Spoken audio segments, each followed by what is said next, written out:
12:30. We are going to talk plenty of Orlando Brown not getting tagged. Talk a little Royals baseball. Everyone loves the list. And much more today on this edition of Mic'd Up. Let us know your thoughts. Hit us up on our text line, 785-272-9429. Outside of Topeka, 785-272-9429. As we will discuss a little bit of college hoops, not much. Another edition of odds makers. I cannot wait to start our weekly odds maker question about the Royals. Oh, boy. This year. It was so much fun last year. But this year, I'm going to keep track just how wild you get. Because if I do remember last year, you said that there was an 80% chance that the Royals were going to lose the most games in Royals history. Mm-hmm. They didn't even lose 100, no, let alone. I know. You had 80% chance. I know. This year, I do want to keep track of this because I'm going to make us a nice little graph. Just because I want to see how much this baby, it just spikes and dips and changes. So no, I would also like to keep track of this because I want to make us a fun graph at the end that's just going to, look like the craziest path ever. Yep. So let us know your thoughts. Hit us up on our YouTube page in the comments section. It's very simple, very easy. Go to youtube.com, hit the subscribe button. You can also go to our website, 580wibw.com. The news that occurred yesterday was that the Kansas City Chiefs are not going to franchise tag Orlando Brown, meaning they have until Monday to get a deal done. And it's very simple what is happening right now. It is the Kansas City Chiefs telling Orlando Brown, here is our number. Take it or leave it. We're done negotiating. This is it. Or, hey, you know what? If you can get to this number and we can move some money around, but it ends up to our number, that's what we're going to do. And the reason being is the Kansas City Chiefs don't think Orlando Brown is worth a $20 million cap hit. And if you tag him, you have that $20 million cap hit starting on the new league year, March 15th, because you have to be under the cap. They don't want to pay him $20 million this year, and they're not going to negotiate it. They want the flexibility right on March 15th. They don't want to deal with the $20 million cap hit. So here is our number. If you don't like it, we've walked on Tyreek Hill before. That's not saying that the Kansas City Chiefs don't think he's valuable, don't think he's a good player. They have a line in the sand on what they're willing to pay, just like they had a line in the sand what they were willing to pay to Tyreek Hill. To me, that is good business. You don't want to overpay someone who is not good enough. Perfect example, Ryan Tannehill. They overpaid for Ryan Tannehill, and look what's happening to the Titans. You cannot overpay someone in a spot that isn't the quarterback, but you can't even do that with the quarterback because Ryan Tannehill is a perfect example. So that's where we're at right now. I think Veach has a number, but Veach is also not an idiot. Brett Veach has always had a plan for Patrick Mahomes and to protect him. Let's look at the track record here. When he first started as the starting quarterback, you had Eric Fisher at left tackle. You had Mitchell Schwartz at right tackle. Those are your two tackles. Eric Fisher was on a very reasonable contract. In fact, Eric Fisher did not live up to the number one pick hype, but did he live up to his contract? I think he did. And we also saw just how good Eric Fisher was and valuable in the Super Bowl when you tried to flip somebody over and they got run roughshod. But Eric Fisher was the left tackle from 2008 and 2009. And 2020, I guess I should say. I need to include that, 2020. Because he was there up until the Super Bowl and did great work in 2020. He really did. So you had a above average left tackle in Eric Fisher. Eric Fisher was not top of the line. He wasn't, Orlando Pace, Walter Jones, that type of left tackle. He wasn't. But he wasn't, a turnstile. He was above average, and his contract was about what you would get.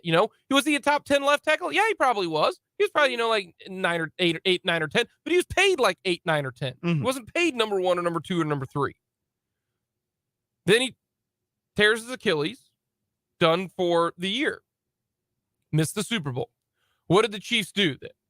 The Chiefs went after Trent Williams crazy hard. Very hard. Offered him the guarantee. It came down to the Chiefs and the 49ers. We know this, and he decided to stay with the 49ers. But that is a fact that the Chiefs went after Trent Williams crazy hard because they wanted that left tackle spot taken care of. Then, what did they do? In 2021's offseason, what are they going to do at left tackle? We were talking, well, could they sign Tevin Jenkins? Could they sign, another offensive lineman? What are they going to do? And then poof, they make a trade for Orlando Brown. So they traded for Orlando Brown. They moved back in the draft from pick 31 to the mid-50s to get 2 years of Orlando Brown, and possibly a third for this year. So they had Orlando Brown in 2021 and past year, 2022. This last year, they couldn't figure out a long-term deal, but they're going to keep him. They're going to tag him. So this isn't something that is just on a whim. There's a plan that Brett Veach is following because he has done this. He has taken care of Patrick Mahomes' blind side from the get-go with Eric Fisher back in 2018, 2019, 2020. Then you traded for Orlando Brown. You tagged Orlando Brown. So there is something that is going to happen. My only caveat to this is that's his back of his baseball card for the left tackle spot with Patrick Mahomes there. We've only got 5 years, but that's the back of the baseball card. Can you deviate from the back of the baseball card? Yes, you can. And we saw that this last year with Brett Veach. What position? The corner position. Ever since Brett Veach took over, they have not invested heavily into the corner position. They haven't. When you look at the biggest investment that the Kansas City Chiefs have done, it is L'Jarius Sneed. That was their biggest investment prior to last year. And he was a 4th-round pick. Remember, who are their corners? Bashaud Breeland, free agent, didn't get his deal went south because of medicals. They brought in Bashaud Breeland. They drafted Charvarius Ward. They've brought in, Kendall Fuller was part of the Alex Smith trade, if you will. They didn't re-sign Kendall Fuller. They let him walk. So they brought in Mike Hughes. So they've had guys that were not, they did not heavily invest in it. No, they always went for mid-round draft picks and prayed and trusted their ability to develop and see talent. And it worked. It legitimately worked. It won them a Super Bowl. Yeah. I mean, Bashaud Breeland, Charvarius Ward, Kendall Fuller were on your first Super Bowl team. Yeah. But this last year, they deviated from that. They invested high-level draft capital in the corner position. Not just high-level capital. They traded up to pick 21 to get that guy. That is my only situation, and that's my only spot that I look at that maybe this year, the reason they're going to deviate from that is because the offensive line is so much more stable right now. Back in 2020, Brett Veach said, I am not going to end up having Patrick Mahomes run for his life. I'm not going to do that. That guy is our franchise. I am going to protect him. So what did they go and do? They went and got Orlando Brown. They went and got Joe Thuney. They invested in Creed Humphrey with a second-round pick. All right. Then they got lucky, if you want to call it luck, drafting Trey Smith. And then you got a above average, but at his ceiling. I think Andrew Wiley is hitting his head on his ceiling. I think that is who Andrew Wiley is. Yeah. So you've got your 5 offensive linemen, essentially, for the last 2 years. The last 2 years have stayed pretty much the same. It's been Brown, Tooney, Creed, Trey Smith, and then Wiley. I wonder if they look at this offensive line and say, we've got Joe Tooney, we've got Creed Humphrey, we've got Trey Smith. We feel like either we can re-sign an Andrew Wiley or Lucas Niang can improve. And Lucas Niang, honestly, his number one aspect is health. Yeah. And we feel good with those 4. We can draft someone maybe in the 2nd or 3rd round again, but we don't need someone that elite. Now, if you talk to the NFL guys who watch film and really dig deep in the O-line play, they will tell you that the Chiefs do cater to Orlando Brown. Yeah. They do. They'll send Tooney over there every now and then. They'll shift, they'll slide protect, they'll send it back every now and then. We know that because I follow too many people who are now. Do they know everything? No, because you don't know the play call, and that's something that. But you have an idea, and everybody says that if you're going to pay somebody top 5 money at their position, they go it alone. You are so damn good that we don't have to help you. That is not what the Chiefs have done with Orlando Brown. And I think that's where you have the line drawn in the sand. If I give somebody $23 million a year on the offensive line, I expect them to be able to do everything on their own.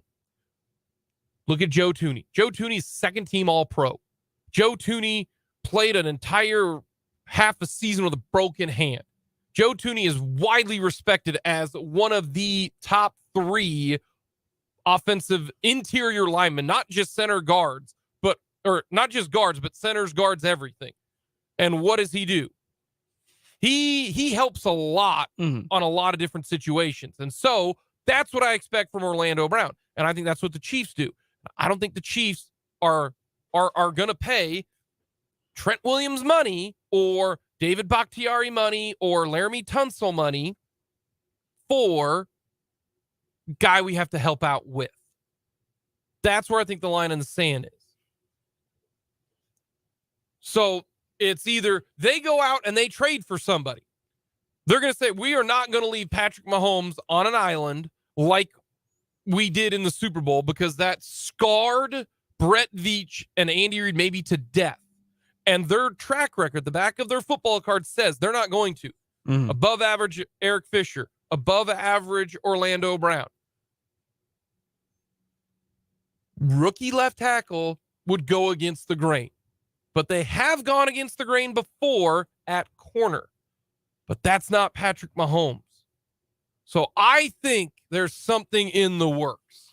I would have to think that there would be. And that does become, that's what begs the question is, what is the next step? The Chiefs have shown they don't make moves or make decisions without a plan. So, there's something they have in mind. And I think the 2 most likely outcomes are there is some veteran-ish left tackle out there that the Chiefs are willing to try and make a trade for from some team. I don't know what that would be because there's not any team, there's not anything presenting itself like the Orlando Brown situation presented itself in 21, where, Rodney Stanley was coming back. He was going to go back to the left side, or Brown was going to get moved back to the right side.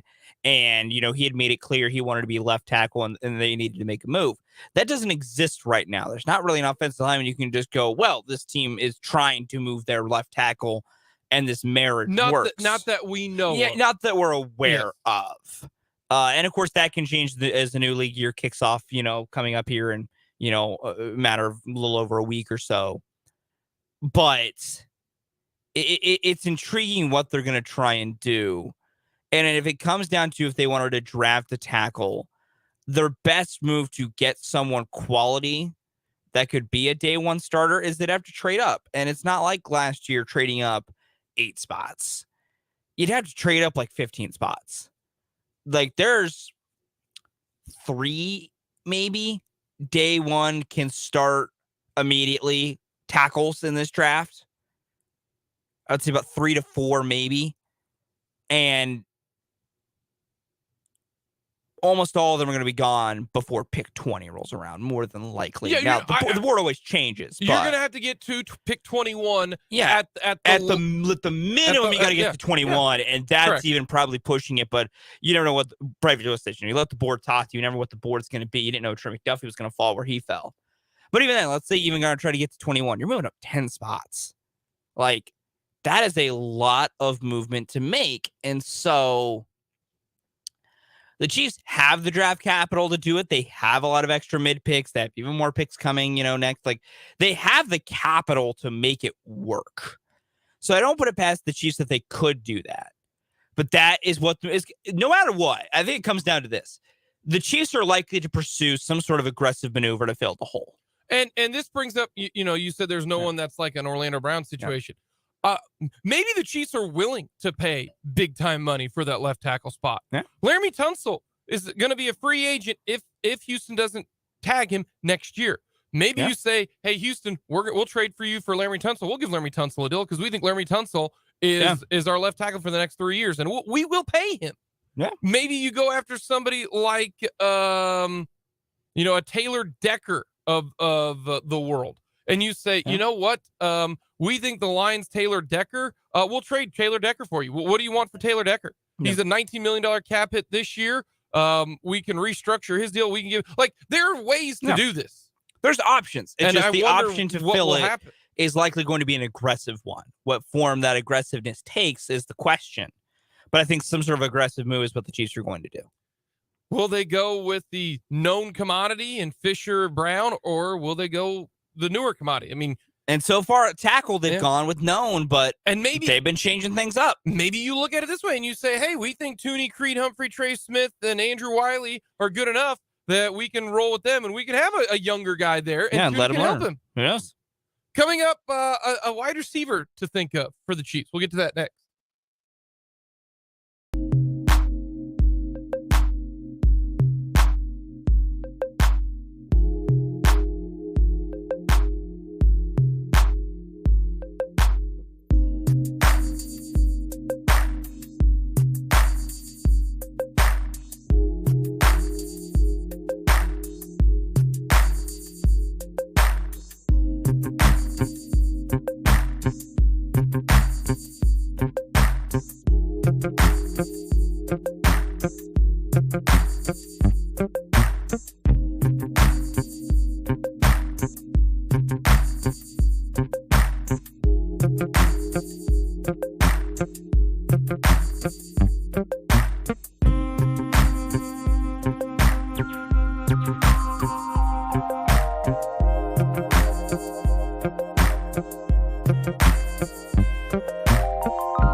There is some rumors that the Vikings are going to move on from Adam Thielen, wide receiver for the Minnesota Vikings. His cap hit much too high for his production, $20 million. Adam Thielen played in 17 games this year, had 716 yards, 6 touchdowns. He was the Robin to Justin Jefferson's like super Batman. Yeah. Thielen will be 33. He a guy that the Chiefs might go after. I mean, he kind of fits the role of being kind of a possession guy. Yeah, like, I think there's a place for Thielen. I think he has a level of juice left in the tank. I mean, he's not, when he was a Pro Bowl, All-Pro type of guy for back-to-back years. He's not that dude anymore, but I mean, this all circles back to me. If Juju can't, you're not able to bring Juju back because numbers don't match up, because it's definitely a numbers thing. I think a guy like, Thielen fits the mold of what I would look for, of just one of the routes you can take is just a veteran guy who won't command a lot of money, but knows what he's doing. You can trust him to do the job right. And that's what Adam Thielen is. Like, because even at his size, which is not tremendous, like, he can still play outside and still do the job well. Because you tell me Adam Thielen can understand his zone, know where to sit in it, and be able to be a possession guy. He's 6'2", 200 pounds. Yeah. Now, he's 33. His last 3 years, he's had 925 yards, 726, 716. So are you going to get 1,000-yard guy? Probably not. No, but are you going to get good enough production to complement the other receivers? I think you could. It's worth monitoring if you need a veteran guy. Coming up, we're going to talk with Matt Derrick on all things Chiefs football.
Kansas City to talk all things Chiefs football with our Herman's Meat and Smokehouse Chiefs insider. He is Matt Derrick from ChiefsDigest.com. Follow Matt on Twitter at Matt Derrick. Matt, the Super Bowl honeymoon is over, and now it comes down to what's going to happen in the future. It happens that quickly. We essentially got a month, and now it is on to 2023. How surprised were you to hear that the Chiefs were not going to franchise tag Orlando Brown? Certainly surprised. I mean, it was.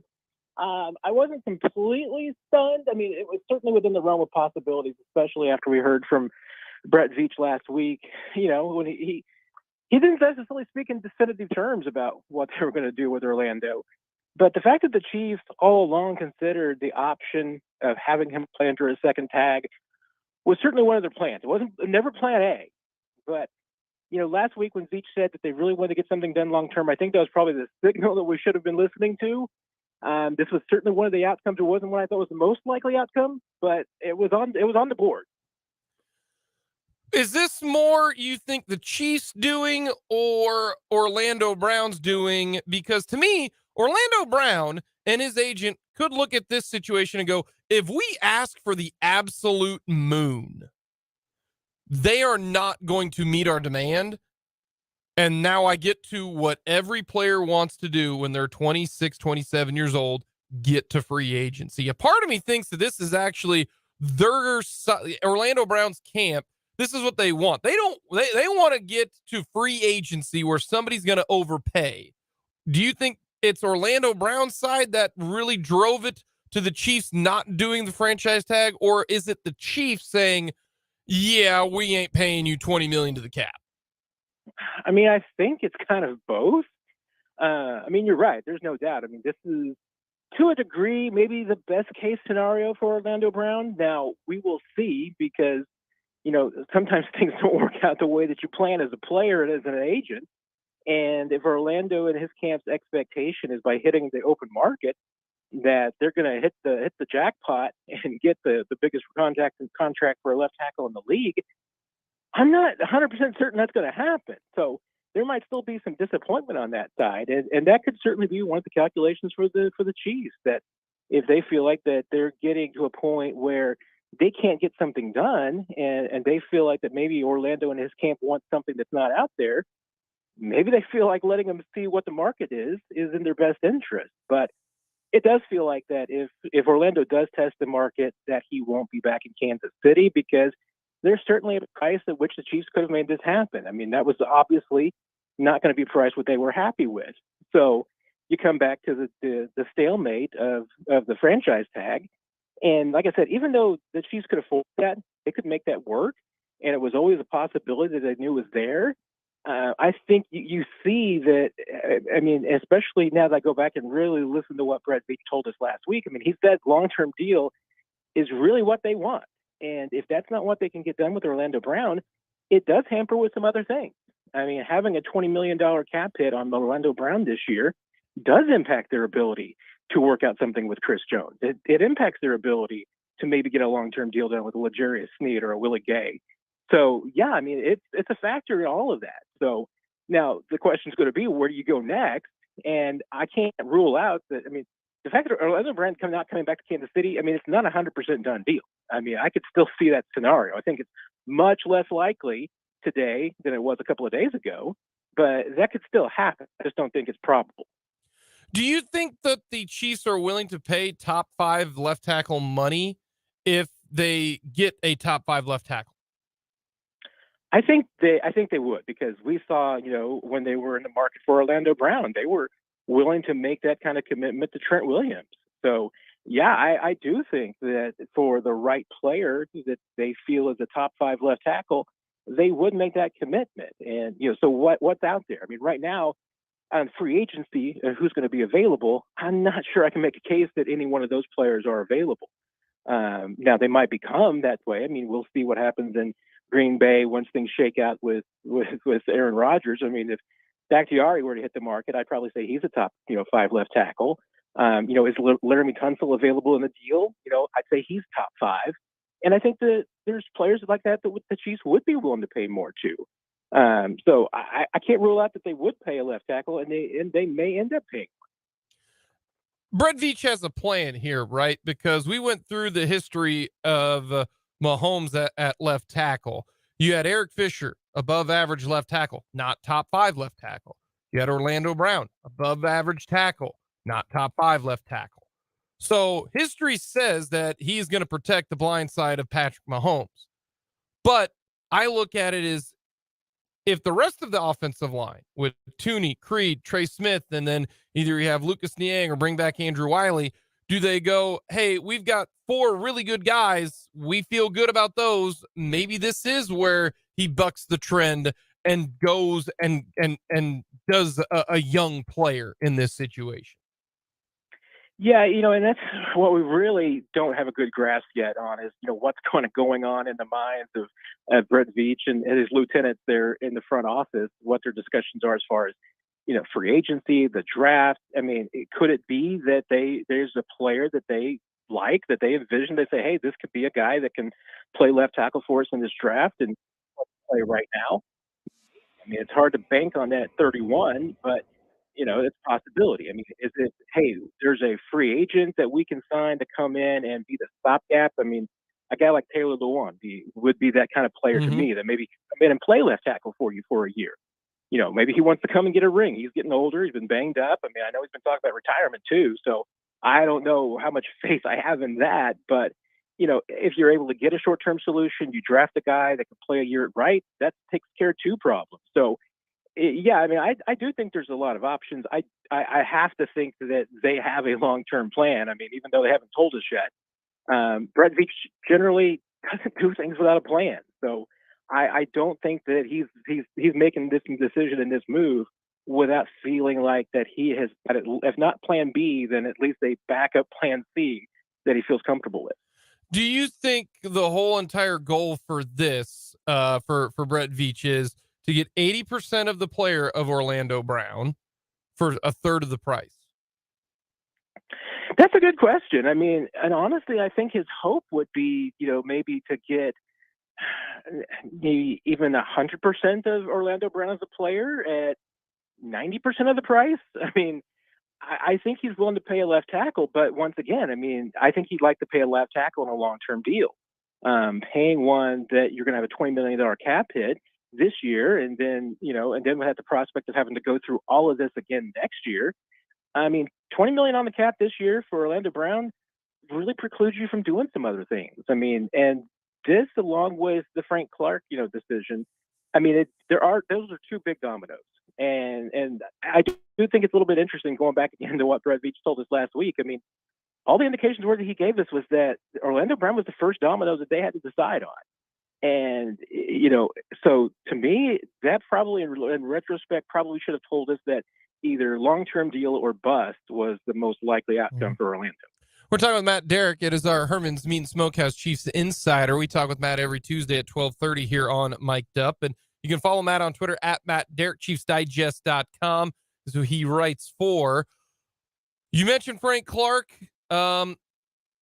What percentage do you give that they bring him back? Because without another year to kick the can down the road like they did last year, you could move money from last year to this year for Frank Clark to lower that cap hit last year in 2022. You can't do that because he's not under contract after next year. So they cut him. They saved the $21 million, right? Do you know if they're going to post June 1 that, or are they just going to eat all 7.5 right away?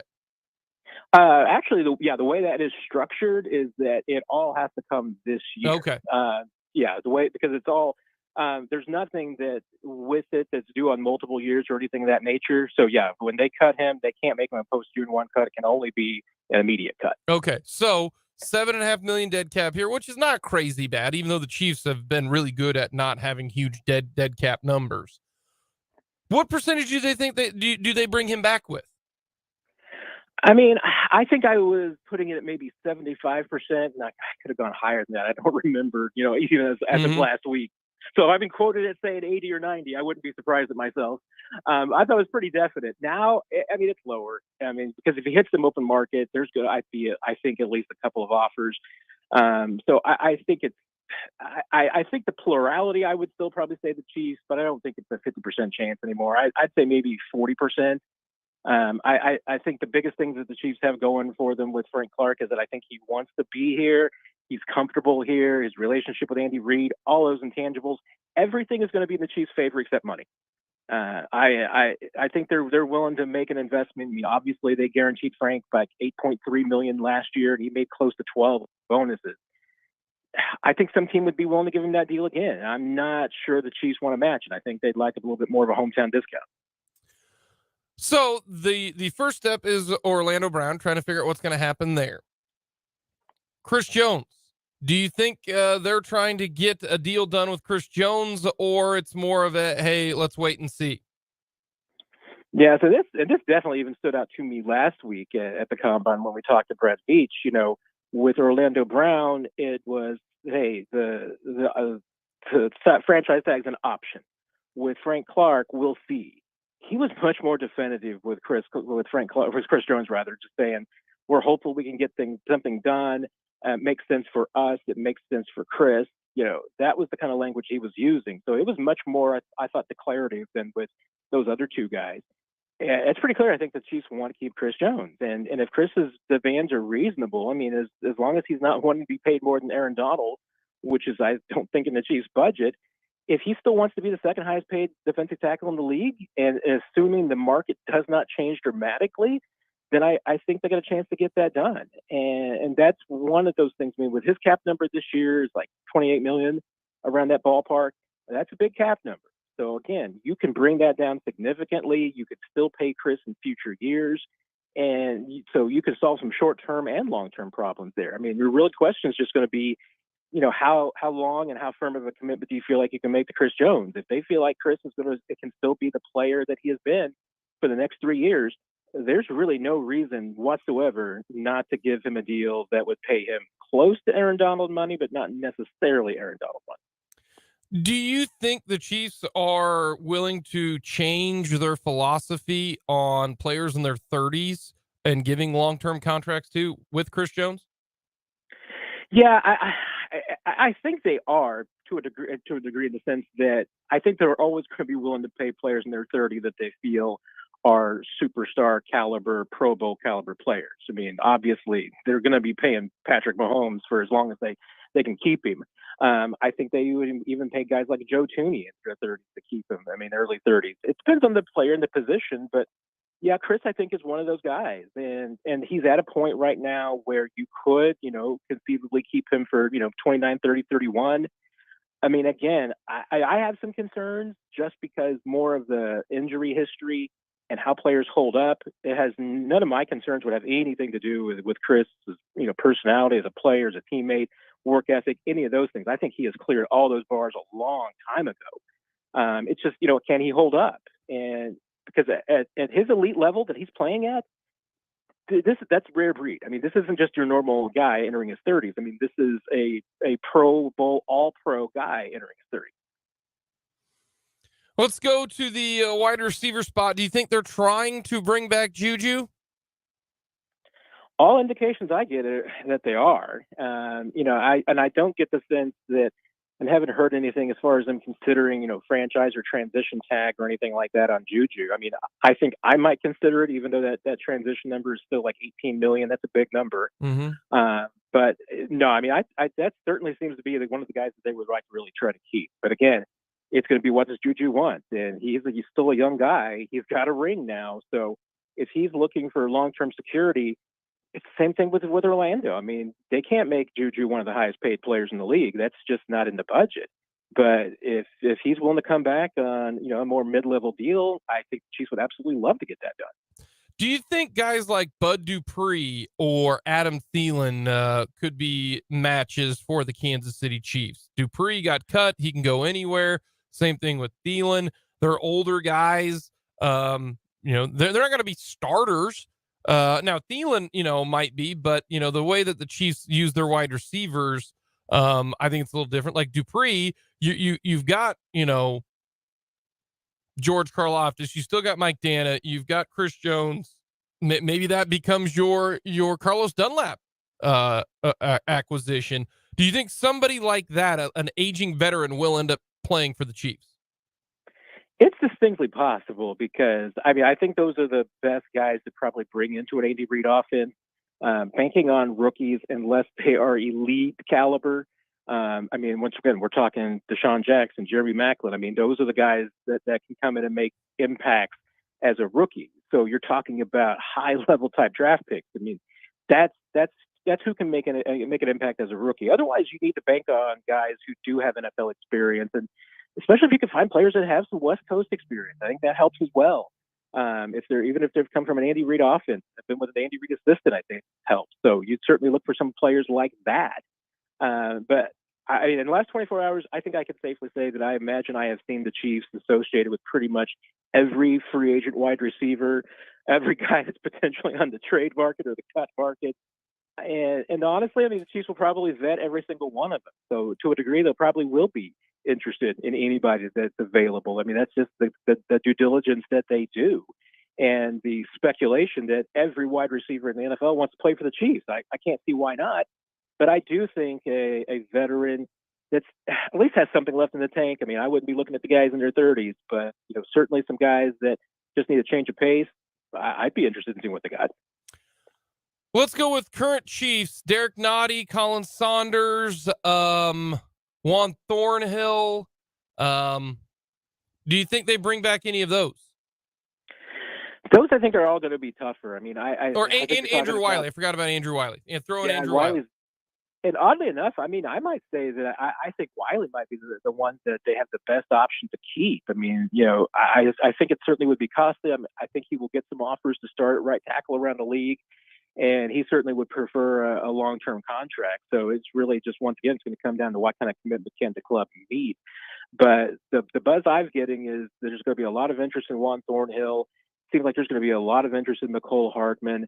I haven't heard as much about Colin Saunders, but I do think there's going to be a market for him. I think there'll be some teams interested. And Derrick Nnadi might also be in the category that coming back to KC might be a good option, even though he was healthy this year, which certainly seemed like something that was a question mark for teams last year. All these guys, all things being equal, at this point in their career, they want and need long-term deals. So that's going to be their preference. But if the long-term deal is not there, and now it comes down to an option of one-year contracts anywhere, the Chiefs are probably going to be the favorite in almost every single one of those one-year contract offers. What do the Chiefs think of Lucas Niang? Unknown, I think, would probably be what it is.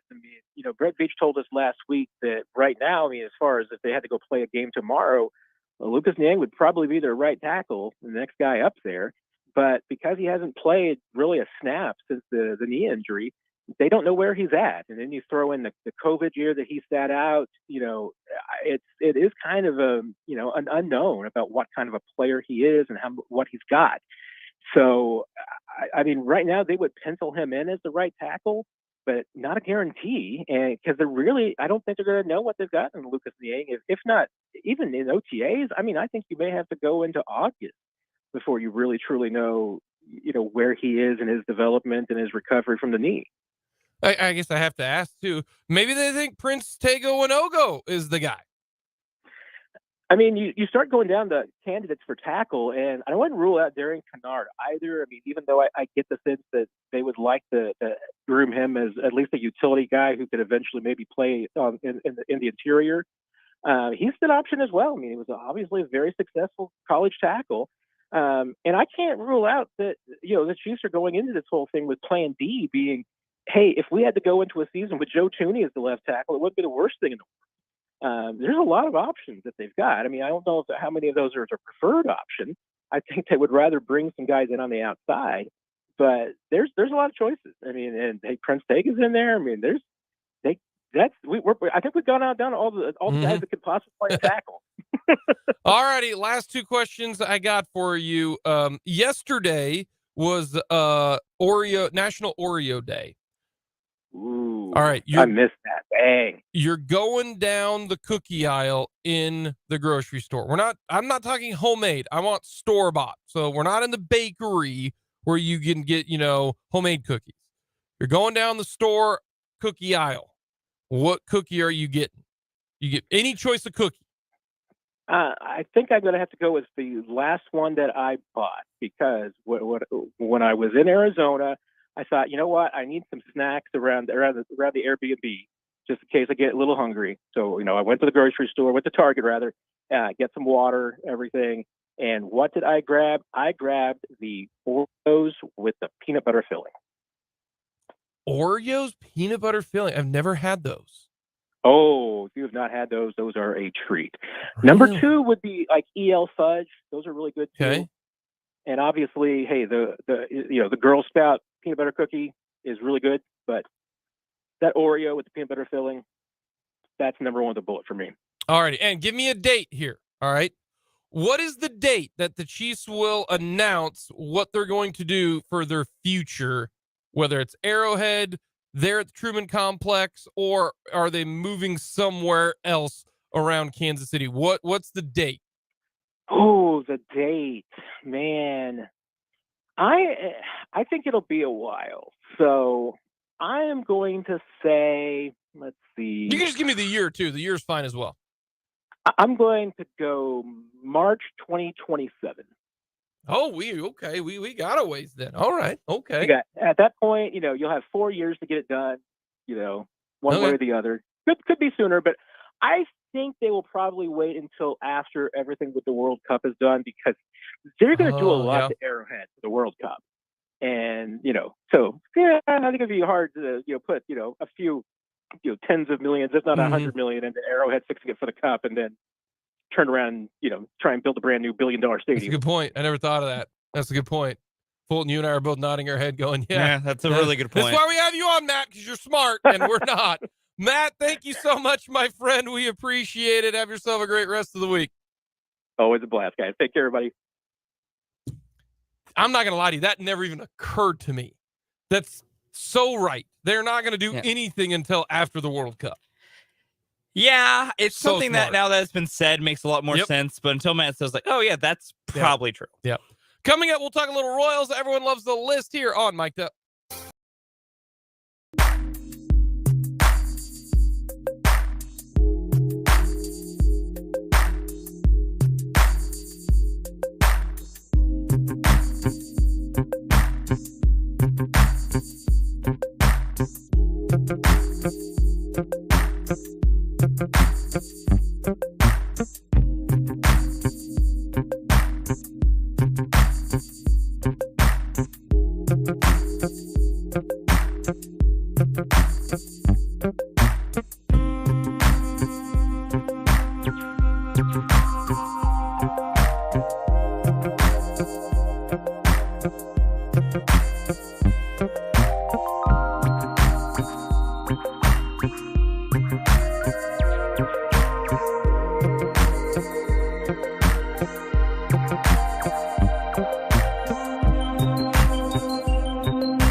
Fulton, hour number 2 on this Tuesday. We appreciate you stopping by.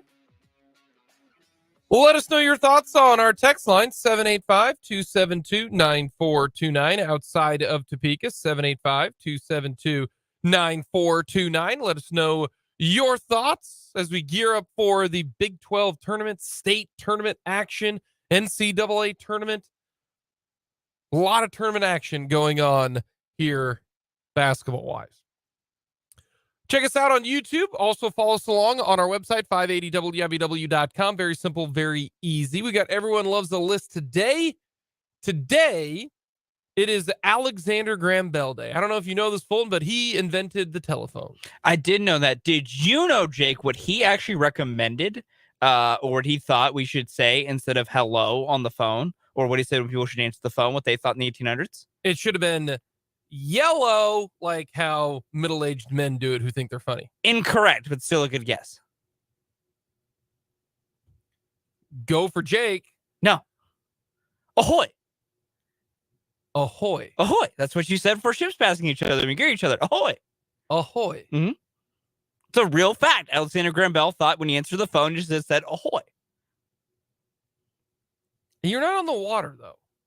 It was a standard greeting. No, I know like, what you're yeah. saying, yeah. No, that's fair. Yeah. But who says ahoy has to be on the water alone? I feel like society has, and that's going to be a tough one to change. But Well, I think that's a good sometimes nugget. society is wrong. That's a good nugget. That is. Oh, yeah, society's wrong a lot. Yeah, that's actually Let's true. also be honest there. So we're going to go with our favorite phones. Our favorite phones that we have. That's going to be our list here on Mic'd Up. The Kansas City Royals, Fulton, man, are you absolutely feeling this Royals team? Brady Singer, 3 innings yesterday. Singer said his changeup has never been better. Think that's just 5 Ks, no walks. When you look at the lineup's producing. Are they're 10-2, just running rough shot over. Number 1 in every single hitting statistic, essentially in the Cactus League. Have you bought more? Have you drank more of the Kool-Aid? Are you now? I would say you were probably like 4 Kool-Aids deep. Mm-hmm. Are you now like 8 or 9 Kool-Aids deep? No, I wouldn't go that far. You're above what you were, though. I've leveled off a little bit. You've hit a plateau. Essentially, like you're at a good Kool-Aid buzz. Yeah, because like I'm never gonna reach the level of like, oh my god, this Royals team's gonna win 88 games to make the playoffs, so they're gonna win 87 and battle for the division title. No, they're not gonna do that. Like, it's not gonna happen. It would take so many different things to get to that point that just logically makes no sense. Oh, that was 2014. You could still kind of see that coming. And also, like, they made the trade for James Shields. So it made you already have, like, oh, they believe that they're pushing and stuff like that. The Royals haven't made that move that goes, oh, they're really pushing. Yeah, and all their younger players had been in the league a couple years. Yeah, like, we had a couple years of the young guys where now we've had, like, one, at least for the young hitters. So that's why I can't see, that level of a jump. Now, if the young guys perform well this year and the Royals make some kind of move next offseason, yeah, then I will fully believe they can make the 86 to 87 jump because it would be so similar to what happened there. But yeah, nonetheless, that's why, I'm optimistic, but not crazy. Royals are off today. Their next game will be tomorrow, taking on the White Sox.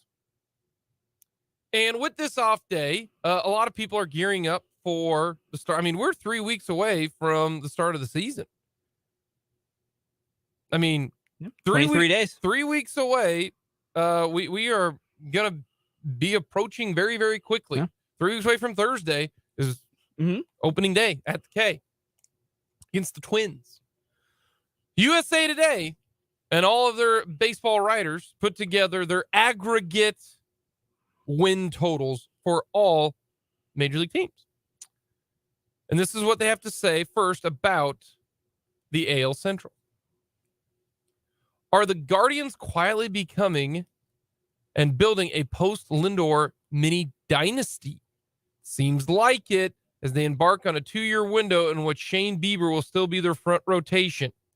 Dylan Cease might win the AL Cy Young Award, but the White Sox hopes hinges on Lucas Giolito returning to form in his final year before free agency and Mike Clevenger proving viable after skirting punishment from Major League Baseball. Will Joey Gallo and Max Kepler get a boost from the shift ban? The Twins hope so, and they can piece together enough pitching to contend. In Miguel Cabrera's swan song, injuries to pitchers Casey Mize and Tariq Skubal, great name by the way, will hinder the Tigers. But the young hitters, are they leveling up? Riley Green, all-star? Spencer Torkelson, consistent power threat? Kerry Carpenter, surprise star? Would represent big progress. The baton has been passed to a crop of young, promising hitters led by Bobby Wood Jr., but the Royals have not seen their pitching develop in lockstep. Can Zach Greinke and Jordan Lyles eat quality innings? All right, what jumps out to you there? What jumps out to you there when they talk about the Guardians, White Sox, Twins, and Royals and Tigers? I mean, the fact that they said the Guardians might be coming onto a small dynasty is the most laughable thing I've ever heard. Well, they had one good year. Well, they're going with I think AL Central dynasty. Even that is a little aggressive. Guardians will be good, but they had one good year. Like, let's calm down on the Guardians becoming that great. But no, I mean, none of it really surprised me. Guardians and Twins would be my top 2 picks for the division. I think they're right. Their thought on the Twins being, can they cobble together pitching, and will Gallo and Kepler be helped by the shift? We'll see how that goes. Particularly, I think the Twins will score a decent amount of runs. I like the bats they have in that lineup. And it does come down to pitching, but the Twins also made a lot of moves to make their pitching better. So I actually think is logical that they really, I think, will throw better this year. The White Sox, that's a fair point, because the only thing they did this offseason was acquire Mike Clevenger, and with everything that came around that. And then Detroit and Kansas City are likely properly viewed as the bottom of the league and bottom of the division, and they both hinge on kind of the same thing, which is their young guys getting better. Because, like, for Detroit, I think their pitching's being glanced over too much. Their pitching's going to be bad, in my opinion. Like Casey Mize, not being healthy is a problem. Derrick Skubal, that is there. I mean, they got worse pitching than the Royals. Like, that pitching is not. I mean, their best offseason pitching to help the rotation was bringing back that Matt Boyd. Like, here come Matt Boyd. I tried to layer that together and it didn't work.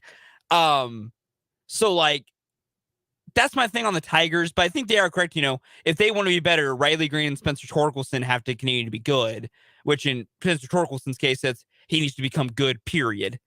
Riley Green just needs to get better and continue being as good as he is. The Royals have a better rotation than the Tigers, in my opinion. Yeah. Okay, who? Yeah. Do they have Singer and Greinke are better than, you could argue, any 2 of the Tigers? And I'd actually have to agree with that. Honestly, is there a better strike? Is Casey Mize their best pitcher?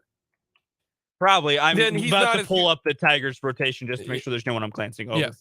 But no, I'd agree with that. Like, I don't think it's crazy to say the Royals might have a better rotation than Detroit, because just Detroit's best guys are hurt, which is a serious problem for them. And even when they're, good, I don't know. It's a very interesting idea. But, like, Matt Boyd in that rotation, we'll see. But, like, outside of that, there's no one here that I'm just like, yeah, this guy dominant. Like, Eduardo Rodriguez is still there. We don't know what's going to happen there with Eduardo and how he'll pitch in his second year. I mean, Spencer Turnbull really do anything for you? So it's just, yeah, I think they're both similar in the idea of big Spencer Turnbull fan, this guy.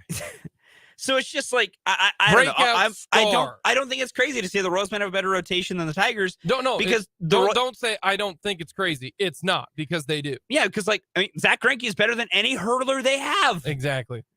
And I even think Jordan Lyles, for as much as I think he's very meh, is probably more consistent than what they have. So that's why I don't think it's crazy that the Royals will finish above the Tigers, because I also think the Royals lineup is going to be better because, Riley Green, I think, will easily be consistently good.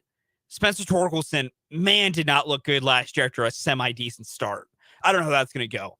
Miguel Cabrera is still good, but Miguel Cabrera is also aging a lot. At some point, I'd have to think that that'll affect him, but who knows? But outside of that, you think Javier Baez is going to turn it around?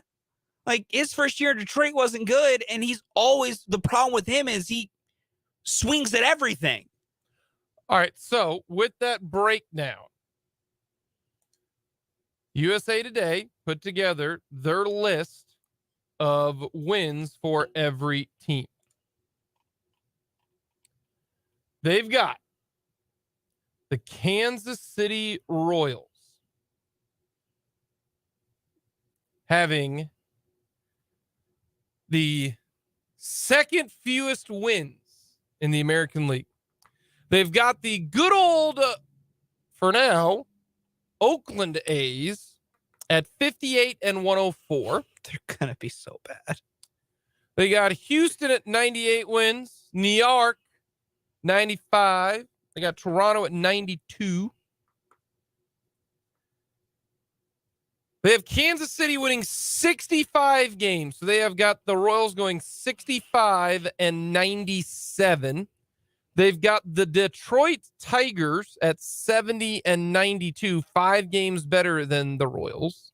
They've got the Chicago White Sox at 500, 81 and 81. They've got the Minnesota Twins at 81 and 81. And they've got the Cleveland Guardians at 89 and 73, winning the division.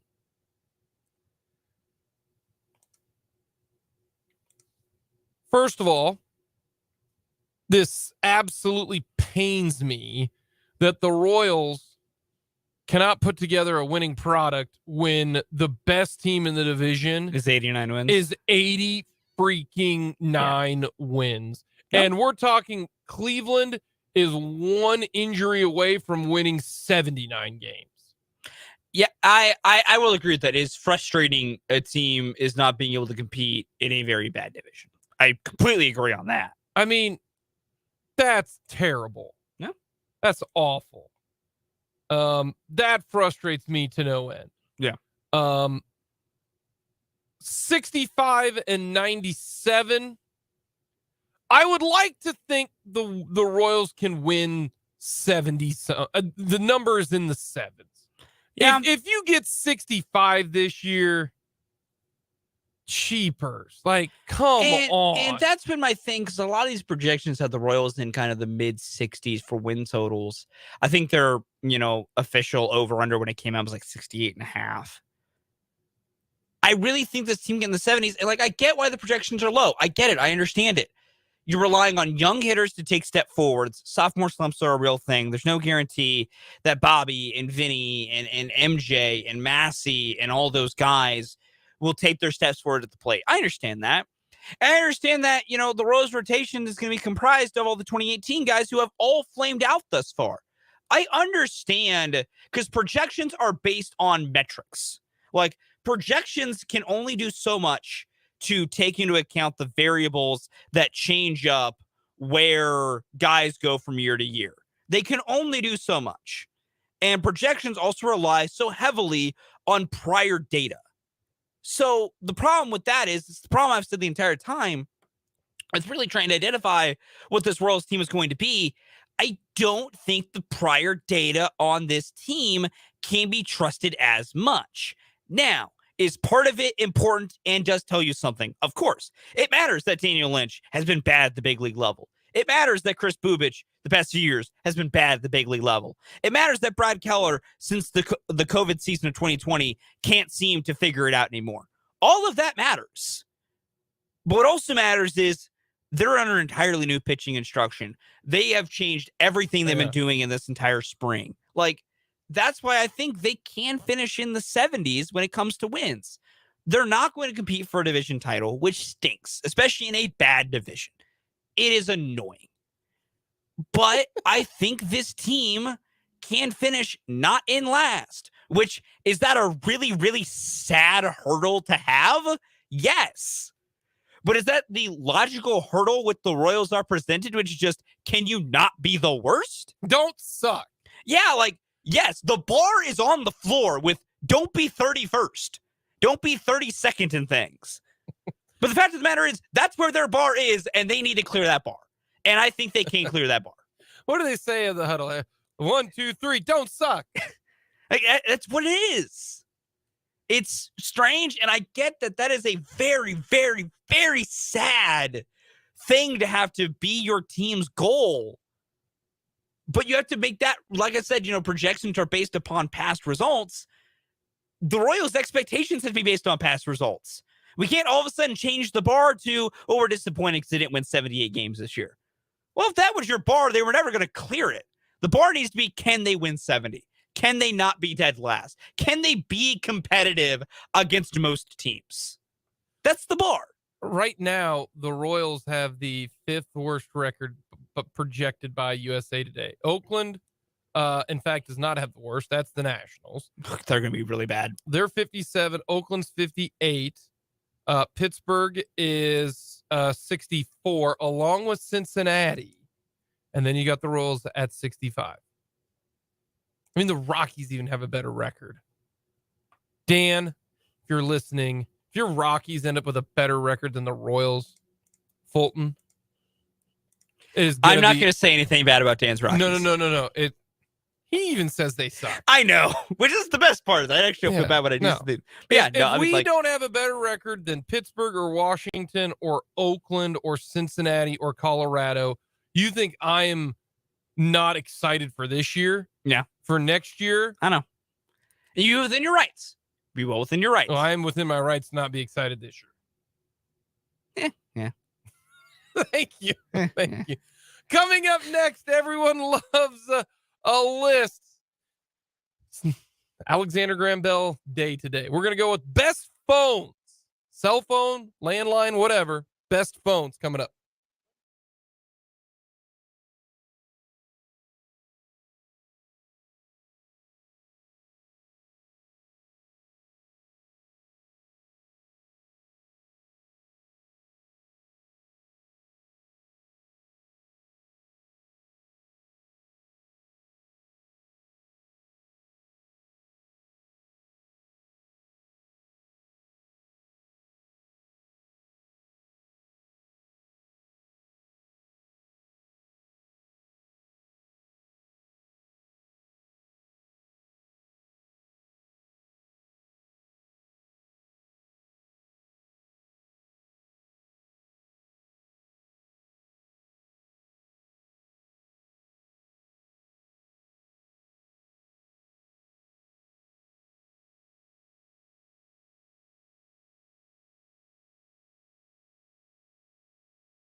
Everyone loves the list. So today's topic, very simple.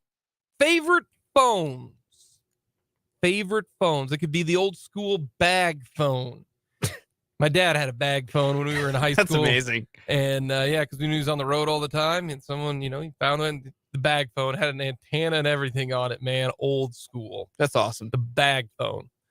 You can go with the old school extension phone with the cord, obviously, that went through like 18 rooms of your house. Everybody had that thing coiled up like 800 million times.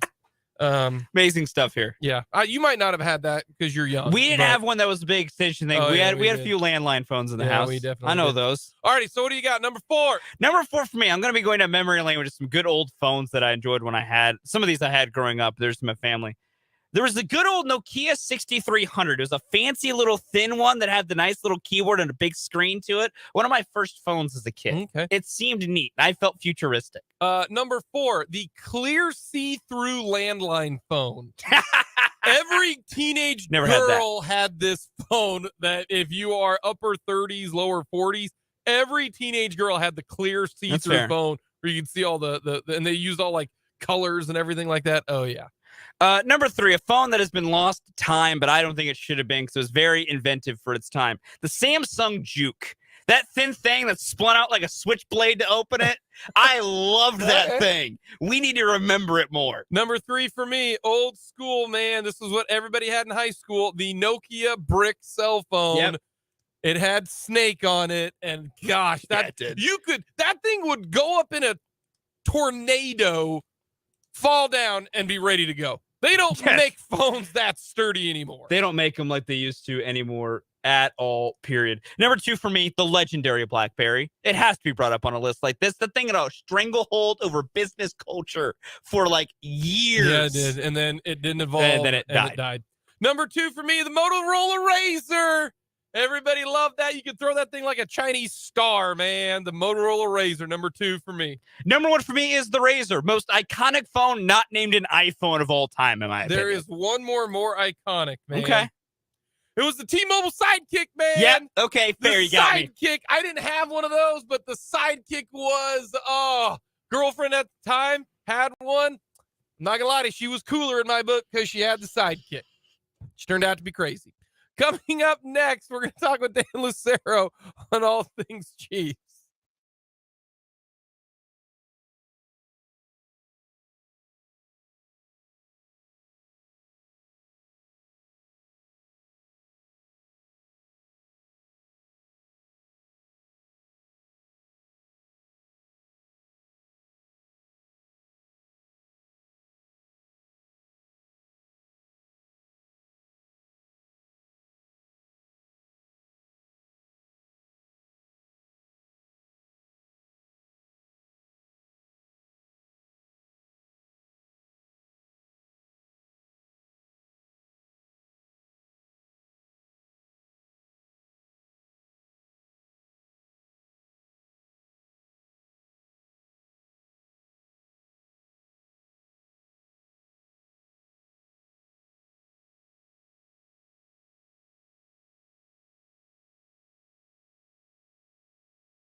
the 2:00 hour, we're going to discuss why the Chiefs should have an extension for Chris Jones by Monday. They have to have an extension for Chris Jones by Monday. We're going to use the good old analogy: crap or get off the pot. It's very simple. Very simple, Brett Veach. This is black and white. There's no gray area. And you've got till Monday. It has nothing to do with Orlando Brown. Nothing to do with it. Absolutely nothing. We got another edition of Odds Makers. And we're already going to start it since the Royals are 10-2. They're really good. So, Fulton, be prepared. You already know what I'm going to ask you. I know. We're going to do this again. You damn right we are. Right now, though, we're going to welcome in Dan Lucero from 580 Sports Talk. Hi, Dan, guys. Orlando Brown. Yeah. Why didn't the Chiefs try to tag and trade him? Like, why? Is it simply that other teams don't think Orlando Brown is good enough to give up a pick so that they get the first right to sign it? I don't know why they didn't tag and trade him. I think that the main reason I can think that they wouldn't have tagged him is because they wanted to be nimble under the salary cap. But they could have done it anyways, because you could have traded, or you could have tagged him. All right, now he's $20 million on the cap. Okay. Then you cut Frank Clark. You're still under the cap. Now, you can't do anything because you only have $1 million, but at least you could have tagged him and then traded him, and then you'd be quickly under that. That's why I think nobody wanted him, because you could have done that. You could have tagged him, and you could have, once the league year started, you could have traded him right then and there, because you could have already done the works with all of this potentially. Because that's the whole thing, the tampering thing. They've been talking at the combine the entire time over shrimp cocktails and, whatever. So don't give me this, all of a sudden the Chiefs had a trade partner already. That's why I don't think nobody was like, yeah, we'll give you a third round pick to have the right to trade for, to sign Orlando Brown. I don't think anybody wanted him. It will be interesting to see how his market develops, right? Because there's no tag on him, and any team can negotiate with him, and he's been pretty steadfast. At least the public stance coming from Orlando Brown Jr.'s camp is that they want a contract that is commensurate with being a top left tackle in the league. And if the Chiefs thought he was that, I think they would have already had a deal done with him. So do you think, and I asked this to Matt Derrick, do you think the Chiefs are willing to pay top 5 left tackle money? Yes. I do too. I think they are. I think they are willing to pay elite players what they are worth. And I don't think that they view Orlando Brown as an elite player. And if Orlando Brown wants to be paid as an elite player, they're going to let somebody else do it. Now, I don't think this is always the case that if the Chiefs have an elite player, they're going to pay them elite player money, because we know that's not the case. Because if that were the case, Tyreek Hill would still be wearing a Chiefs uniform. But I think the Chiefs understand that while you are paying your quarterback top dollar, that you've only got but so many other elite player contracts you can give out. How many do you think that is? 3? 3 or 4, probably. And you better be sure that the guy you're giving it to is elite at their position, like Chris Jones or Travis Kelce. Do you think that's where Brett Veach learned about the Frank Clark situation? I think that is one thing that Brett Veach learned, is that if you give elite money to somebody, you had better not. They better be producing at an elite level for you. Because if you look at the Kansas City Chiefs and their contracts that they have that they've given out over the last couple of years, they've hit on the guys. Like last year, the Kansas City Chiefs cap hit a year ago. They had 3 guys, or beg your pardon, they had 4 guys who were what I would consider big time caps. Okay, you had Patrick Mahomes. Does he fit that mold? Well, yeah, that he produced. Not worth discussing. Yep. Right. Chris Jones at 29. Yeah, I would say that. Yeah, 15 sacks. Yeah. Yep. And then he took a pay cut because he wasn't going to play on that cap. It was Frank Clark. He had a $21 million cap hit. They said, no, Frank, you ain't playing on that. And so they said no. This year, it's very simple. They've got 4 guys who are on a high cap hit. They are Patrick Mahomes, pretty good. They are Chris Jones. Is Chris Jones worth $28 million to the cap? Yes. Would you like maybe that to lower it out, spread it out? Yeah, obviously. We're going to get to that. Joe Tooney, is he worth it?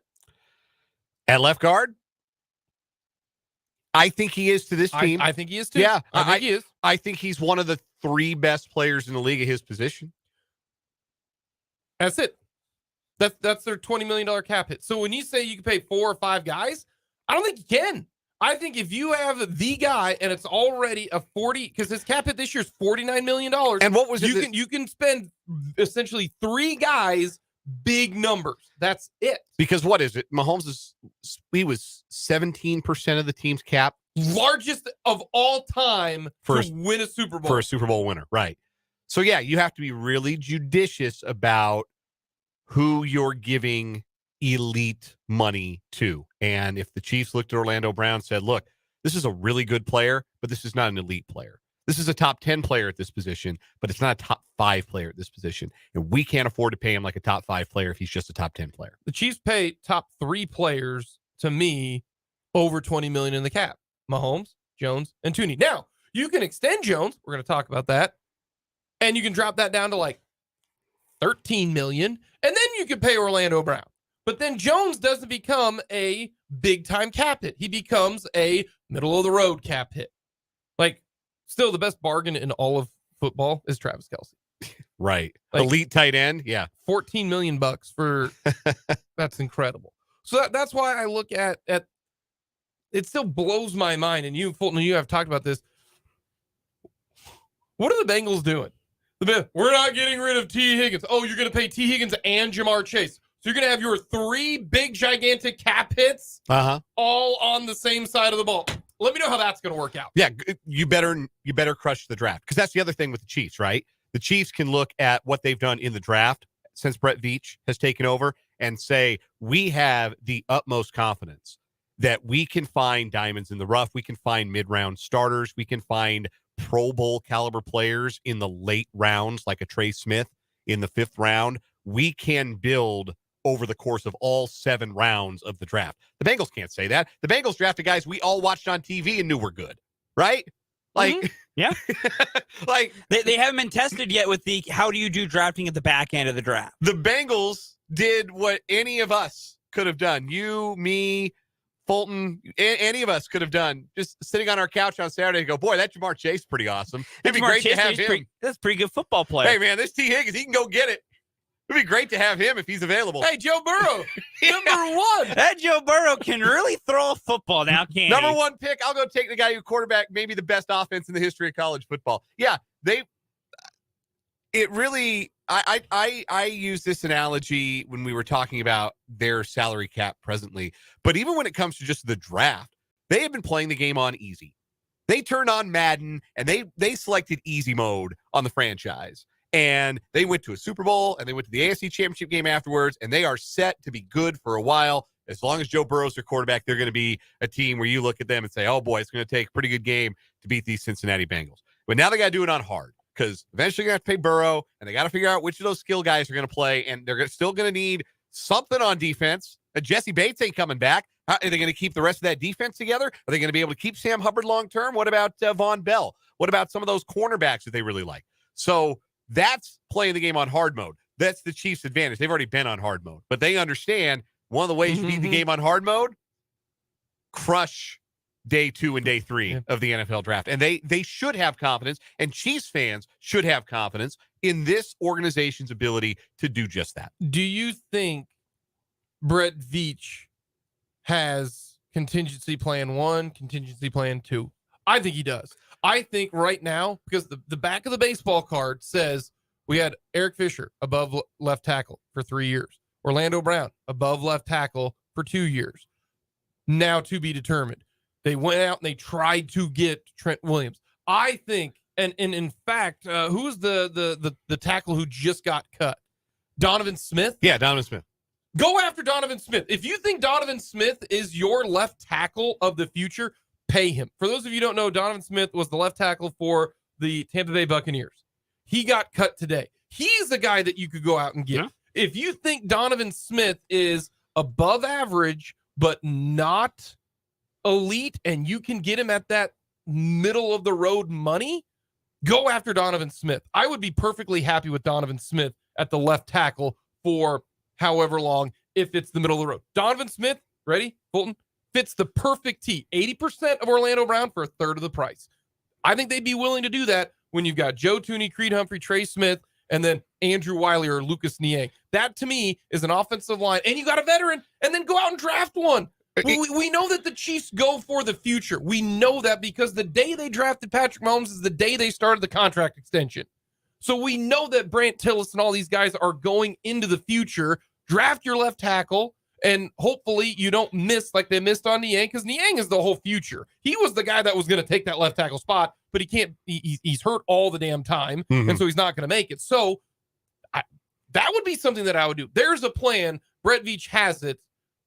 And so that's why I'm not worried. I'm not worried. Here's my counterpoint to that, though, is didn't the Chiefs, after losing to the Buccaneers in the Super Bowl, didn't they make it very plain that they were not going to get caught flat-footed on the offensive line again? That they were going to invest heavily in the offensive line. And that's why I think they do with Thuney, Creed, Trey Smith. That's why I think they're good there. But every team has to kind of decide in the salary cap era, like, this is what we're going to invest in, and this is what we're going to try and get by with. Like for the Packers, I think for a lot of years, they have tried to get by at wide receiver. And then they struck gold with Devontae Adams, but they have kind of tried to get by at that spot. And overall, it had worked for a long time until this last year. Yeah, they remain competitive. The Seattle Seahawks, in their 10-year window where they were really good with Russell Wilson year in and year out, what did they cheap out on? The offensive line. Then they started to invest a little heavier on that later, but there was a time where they didn't really invest heavily in the offensive line. They still made things work, but that was what they looked at and said, we think we can get by with mid-round picks, street free agents. You know, we can get by without investing heavily on this. The Chiefs, I think that's defensive back for them. They've looked at defensive back and said, okay, this is where we're going to find some diamonds in the rough, some young guys. We're going to trade guys a year early or let them walk in free agency. Until this last draft.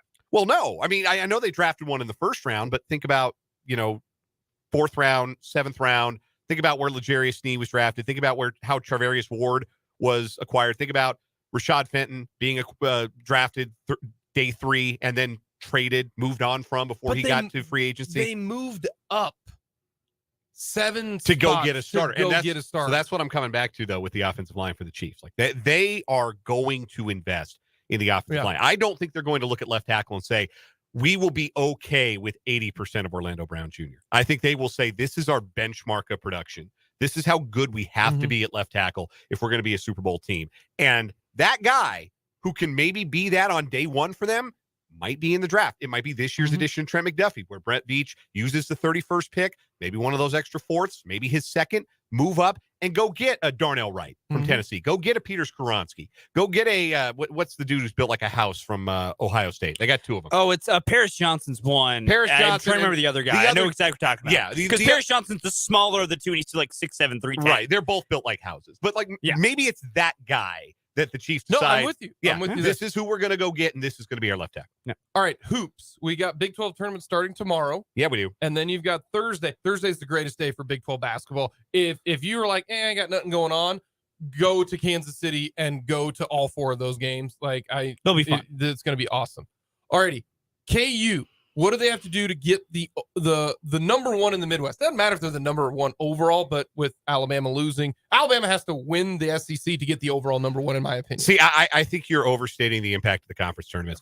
Yes, I really do. You think they're the number 1 overall no matter what? I think they will be in the Midwest region no matter what. No matter what. No matter what. Even though Houston is above them right now. Houston has nothing to gain by the American I think resume matters more, and Kansas has a better resume than Houston. They didn't have the better resume 3 weeks ago when they did the whole bracket release thing. Yeah, and then they had the better resume then, and Houston was still above them. Yeah, and from that point, they were stacking quad 1 wins, and Houston was not. I was and say, doesn't have an from that opportunity releasing point, KU has done nothing but build a better resume.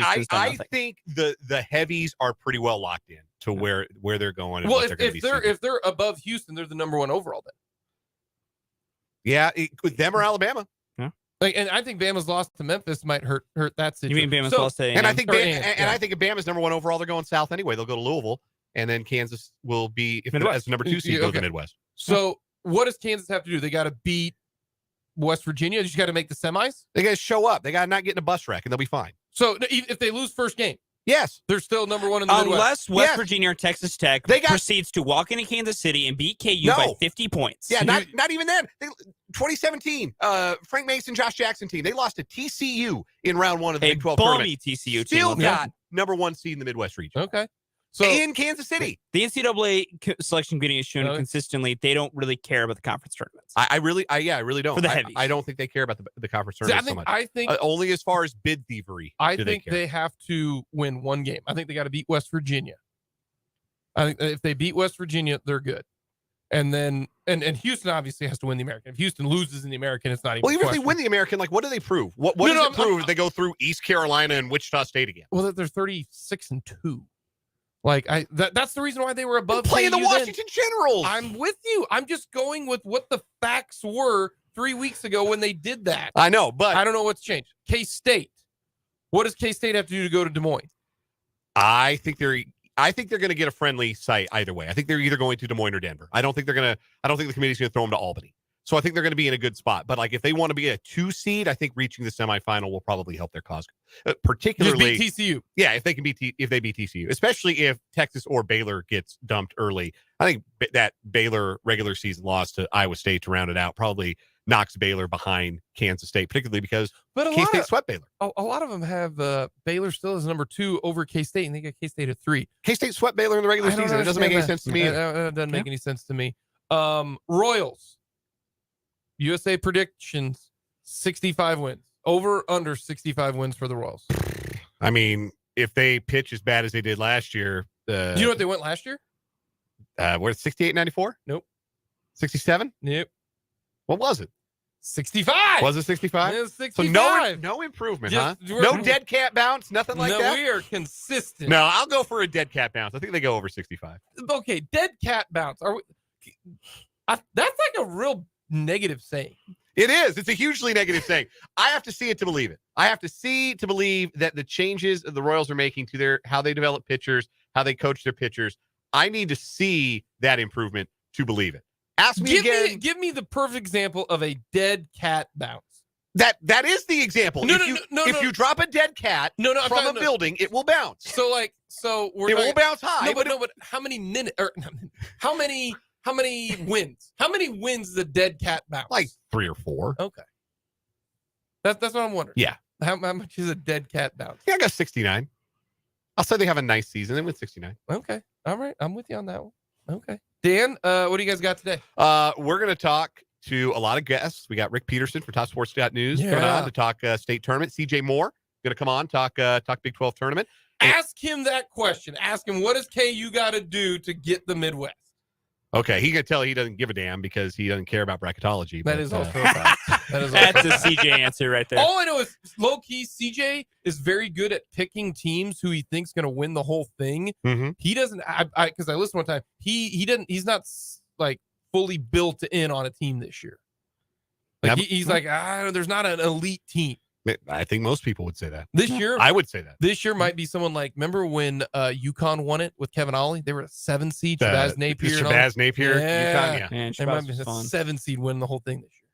I remember I got fried that year because I said they weren't the best team in the country. He's like, well, they won the national championship. They got hot for 3 weeks. That's all that matters. Yeah, Kevin Ollie, national championship coach. Twice. Yeah.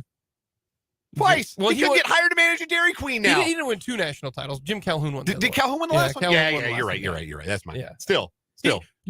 Point still stands. Better coach. Jim Boeheim, Kevin Ollie, both won national championship. The people are wondering.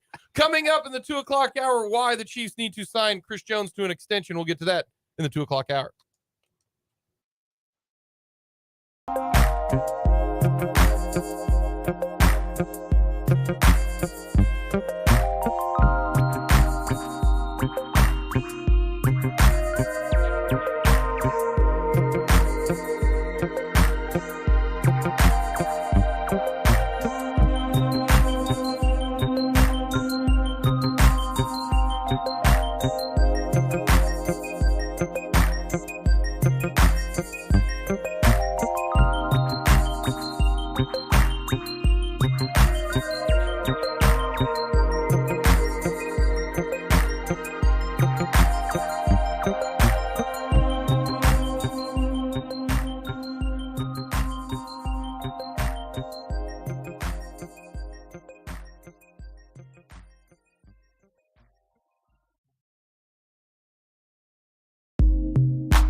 Fulton coming to you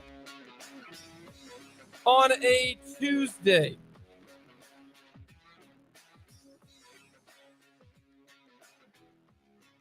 Jake and Fulton Caster with you.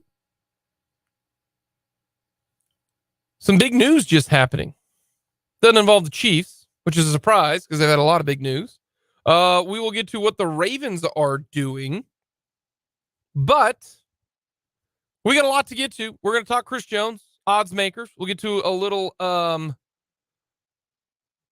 plan for Brett Veach coming up here. As always, hit us up on our text line, 785-272-9429. Very simple, very easy. Check us out on YouTube. Go to youtube.com, type in the search function, Sports on 580. Very simple, very easy. Hit subscribe, hit the like button. But the Baltimore Ravens have placed the non-exclusive franchise tag on quarterback Lamar Jackson. Jackson will receive $32 million if he remains on the tag in 2023 with Baltimore, but will be free to negotiate a contract with other NFL teams.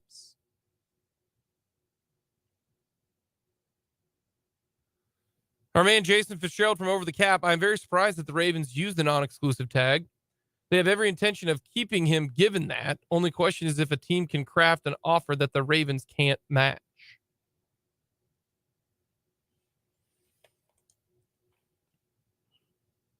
And we thought the Chiefs were playing a high-stakes game of chicken. Ravens have one-upped it with the highest-staked game of chicken.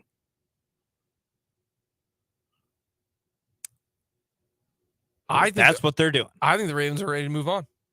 And here's the reason why. Someone, I think, like the Carolina Panthers, the insert team if you don't have a quarterback here. Going to give Lamar $280 guaranteed fully? There you go. They could.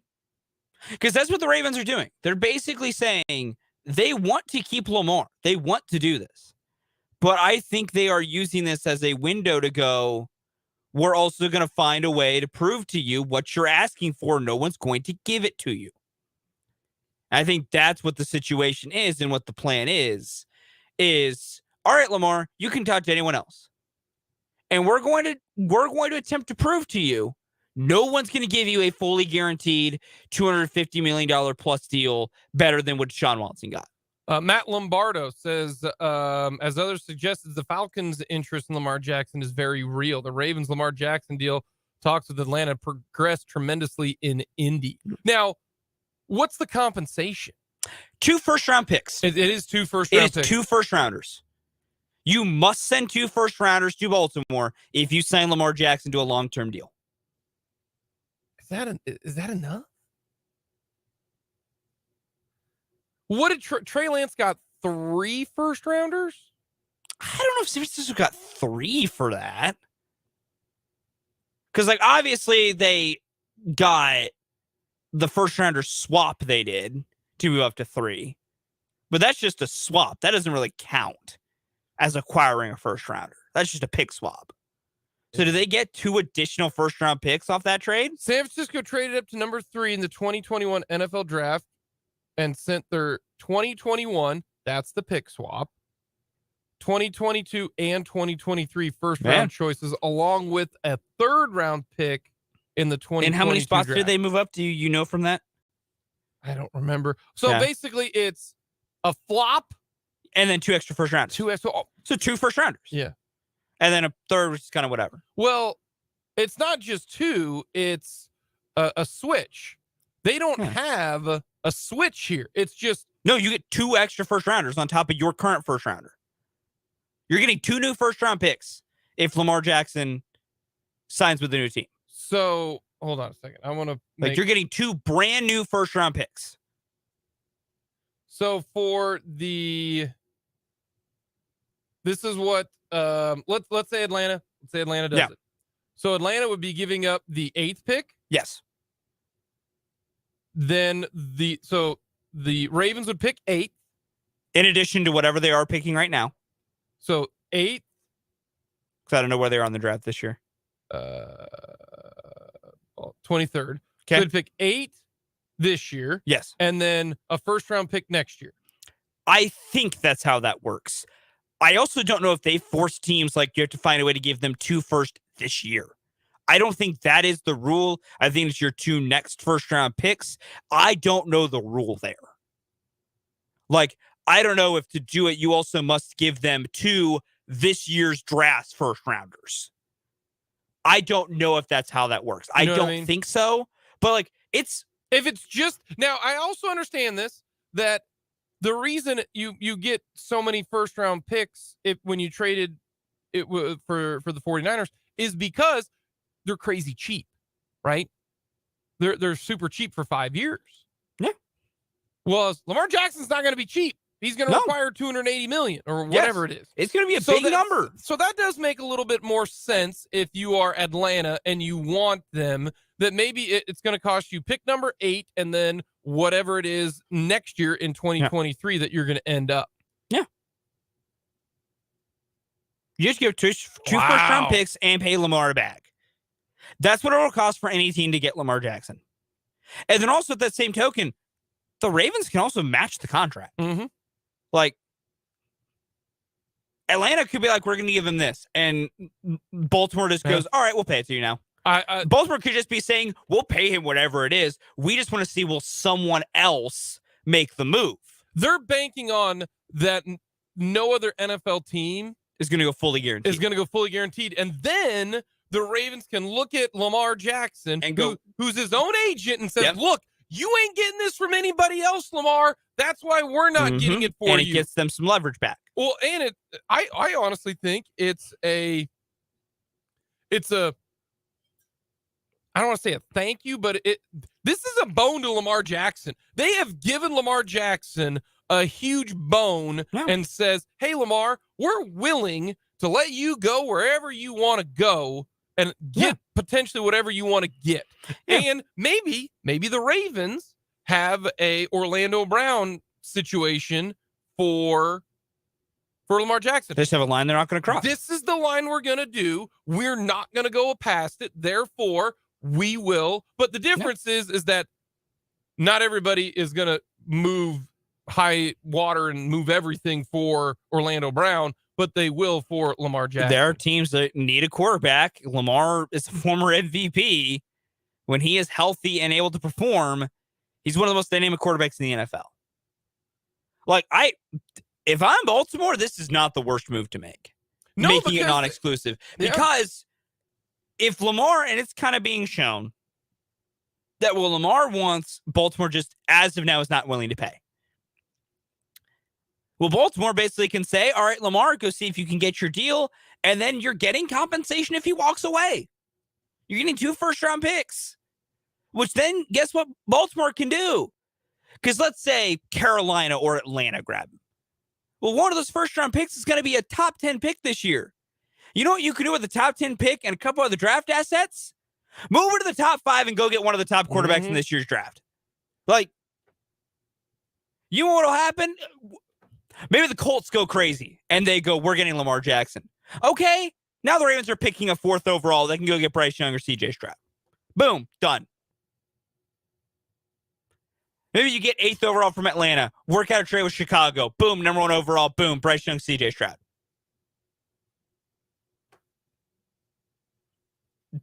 I understand fully what Baltimore's doing, and I don't hate them for it. That's what I said all yesterday.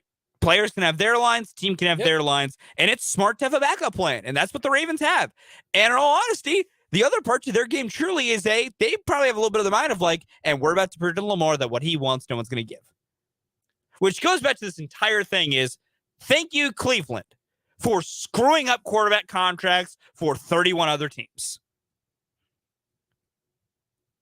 Because the minute the Pandora's box got open on a fully guaranteed quarterback deal coming out that big, the minute that happened, you knew Lamar was going to ask for that.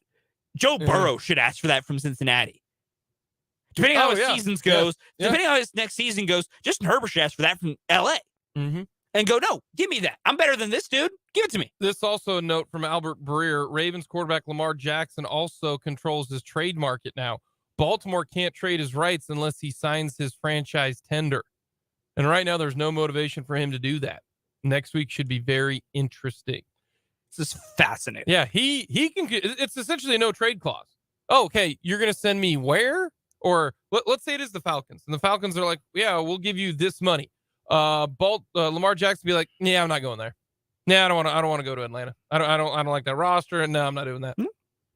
Then Atlanta's like, well, okay, and Baltimore's, oh, okay. Yeah.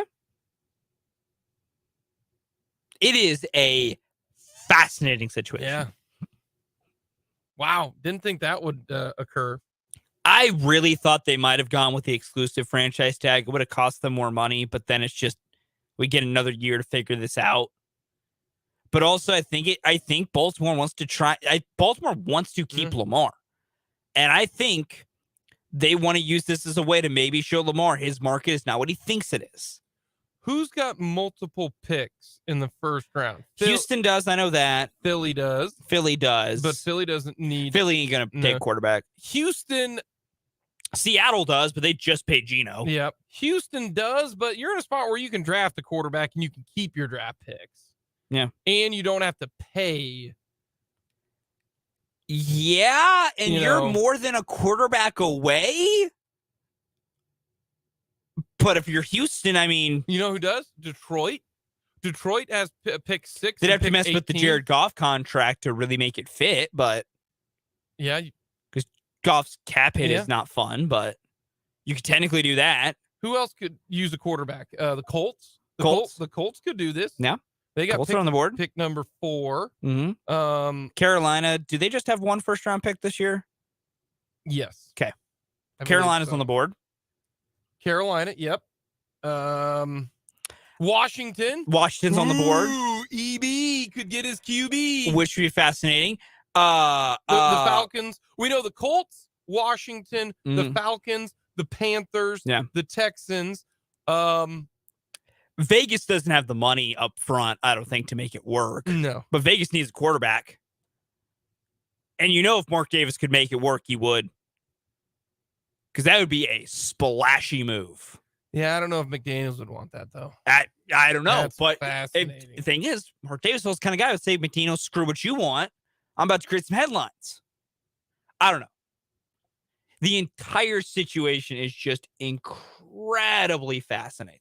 Aaron Schatz, Football Outsiders, goes, congrats to the Ravens, soon to be proud owner of some Atlanta Falcons draft first round draft picks.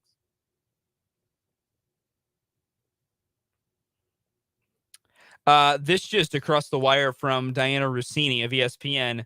The Atlanta Falcons will not be pursuing quarterback Lamar Jackson per sources.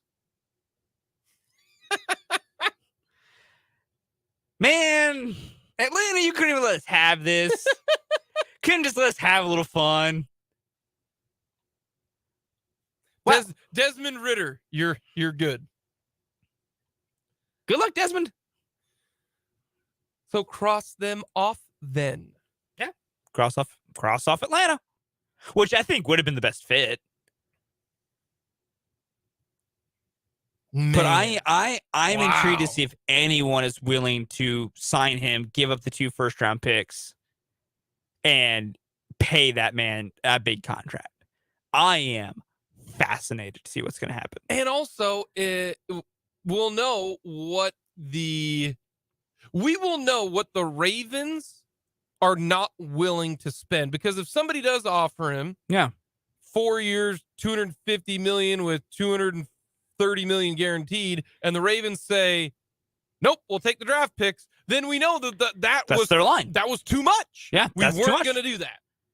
And what we've always thought was the line for Baltimore is they didn't want to fully guarantee it. So I'm intrigued if they will be okay with any deal that's not fully guaranteed. If maybe that's just what they're trying to prove to Lamar, is that fully guaranteed ain't happening. Because that's been the big reported thing, is that Lamar wants fully guaranteed. He wants every ounce of the money on the contract guaranteed. He wants fully guaranteed like Deshaun Watson, the length like Deshaun Watson, just more money. Which, I'll be honest, is deserved. Given what that is on the market, what Lamar's asking for would in theory be in line with what the value scale should be. That's crazy. Because Cleveland, just to point it out one more time, screwed everything up. Which is why a bunch of owners hate the Hasms right now. All they for need, more reasons than just that. All the rest of the owners need is just one of these guys not to sign a fully guaranteed deal. And then we can kind of come back to earth. And then every other agent, because every agent right now is going to say, well, look at Deshaun Watson. Look at Deshaun Watson. As they should. And then every other team will say, well, this is who, so, and there's a little bit of Lamar Jackson is right now, the single spearhead for the rest of these quarterbacks, because Joe Burrow, Justin Herbert are all looking at this and going, well, I'm not signing a deal until Lamar does, because if Lamar gets guaranteed money, then none of these guys will be like, nope, I'm not going to play it. I'm not going to sign it. I'm not going to sign it. And the sooner you get a deal done, the better it is. The sooner you can do it. Look at the contract, that Josh Allen took. Look at the contract that guys did a couple years ago, like Dak Prescott did. The sooner you get the long-term deal done, the better, because eventually it'll get cheaper and cheaper and cheaper. Although at some point in time, it can't go too high, because then it'll cost even more to go to a game. But the new television contracts are going to make so much more money. That's why I think the NFL peaking when it has currently right now, when the contracts were expiring, were like the greatest thing ever for the NFL. The greatest thing ever. Yeah, I would not pay Lamar Jackson a guaranteed contract. I think what the Ravens are doing is smart. And it's not because of his talent. It's injury history. It's his availability. Yeah, no, I fully agree. If Lamar didn't have injury issues, I would be fully fine with being like, yo, you want $280 million fully guaranteed, Lamar? I got you. I'll make it work. But no, I agree. He's had multiple seasons with injuries that have set him back. Yeah. And that's just a thing you have to take into account. Is it the fairest thing sometimes to these guys when you have to factor in their injury history, which they often have no control over when it comes to their contracts? No, it sucks. It stinks. But from a business sense, it's what you have to do. You can't pay a guy $50 million a year if he's only got to be on the field for 13 of 17 games. We're going to get a quick timeout. We'll do odds makers. I do want to get to Chris Jones because that was some breaking news there. The Chiefs need to extend Chris Jones by Monday. You have to do it. I'll explain coming up after odds makers.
Fulton. What are the odds the Royals lose 100 games? I'm so excited. We will start this very fun weekly thing that's going to become incredibly gigantic pain. Write this down. We're going to start at 5%. 5%. Start at 5. That's it. Yeah. They're predicted to go 65 and 97. I know, and I think that prediction's too low. Okay. They're over under 60.5. I take the over. I think 70 to 72 is the right spot. All right, did you write 5% down? I'll put it in the phone right now. We're gonna have a running tally. All right, now that we won't spend a whole lot of time. Yeah, but that's the first one. 5%. They lose 100 games. Okay. Yeah, we got 5% tracked. That is for week 1. Same situation. What are the odds they win 81 games? Oh, 0.001%. Write that down. So less than 1%, they have a chance of winning 81 games. No. Okay. If that, I'm not convinced they could get to 500 this year. They aren't going to be at 500 by ball club. Okay, there's just no chance. Not a chance. They're 10-2 right now. It's spring training. It doesn't count. What if you add in spring training at the end of the year? No, we're not going to do that. That spring training doesn't count. I know, but wouldn't that be hilarious? It would be funny. Just to see if you add in. It would be very funny. I can't disagree. Would be funny. Spring training also literally does not count. Not at all. My first one to you. Now that we have the brackets in front of us, What are the odds KU or K-State wins the Big 12 tournament? We now know who they're going to play. We know how things can shape out now. There's no questions on really what team they'll play. So you're I mean, saying the first question is who KU plays the 9, but yeah. KU and K-State? KU or K-State, Okay. what are the odds one of them wins the whole thing? KU, K-State, or the field? Yes. What are the odds you would take KU, K-State versus what the field would be? I'm going to say 48%. Okay. I'd go about 45. I feel good about KU or K-State, but Kansas City also is a very weird time sometimes. But, I mean, K-State would have to beat TCU. Would probably have to beat Texas, more than likely. Because they will play... The winner of the 7-10. They'll play Oklahoma State. Yeah, because Oklahoma State versus Oklahoma, and I doubt Oklahoma State. It'll be West Virginia versus KU. Yeah. So it'll go Iowa State Baylor game 1, West Virginia KU game 2, Texas versus Oklahoma State game 3, and then K-State TCU game 4. Correct. Yeah, I'm gonna stay at 48%. Yeah, that's what I go with, because then it comes down to does KU then beat probably Baylor in the semis, but could be Iowa State too. So what is our friends at FanDuel? What do they think? Yeah, I wonder if you can. Do they have tournament odds? I assume they do. I would assume they have Big 12 tournament winner odds. I don't know why they wouldn't. Yeah, they got to. Yeah. I immediately talked myself fully and I was like, oh, no, they have to. Make no sense that they don't. So what do they say? I imagine KU's the favorite. But I also imagine it's probably pretty clumped together because Kansas City is usually pretty wild and this conference has been nuts all year. You can bet on the Big 12 tournament winner. KU plus 230. Okay. K-State plus 900. Actually, TCU and Baylor have better odds than K-State. Much better odds. Really? Yeah, it goes KU plus 230, Texas plus 310, Baylor plus 430, TCU plus 550, K-State plus 900. Man, so I mean, TCU must end up being a heavy favorite over K-State on Thursday then. Because TCU to win it, they got to get through K-State first. Yeah. Huh. Fascinating. Yeah. So there, it's way less than 50%. Wow. Way Interesting. less. You combine those two? Oh, yeah. Huh. Very strange. Mm-hmm. Baylor ain't winning it. Not the way they looked like they did against Iowa State. Yeah, they TCU look ain't so winning bad. it. Here are the teams that can win the Big 12 tournament. Kansas, Texas, and K-State. Yeah. That's it. Yeah. Move forward. Don't waste your money on any other odds. Correct. You're burning your cash. Just pay us instead. Yeah. Wow. What are the odds that KU ends up the number 1 overall seed? I'd give it 65%. I'm really feeling better that they will. I think the committee is going to look at the fact that they have there's just an unprecedented number of quad 1 wins that they'll get it. Because I also think, it's like we were talking to Dan during CrossTalk. I'm within the selection committee really doesn't care for the heavyweights of what they do in the tournaments. They really don't.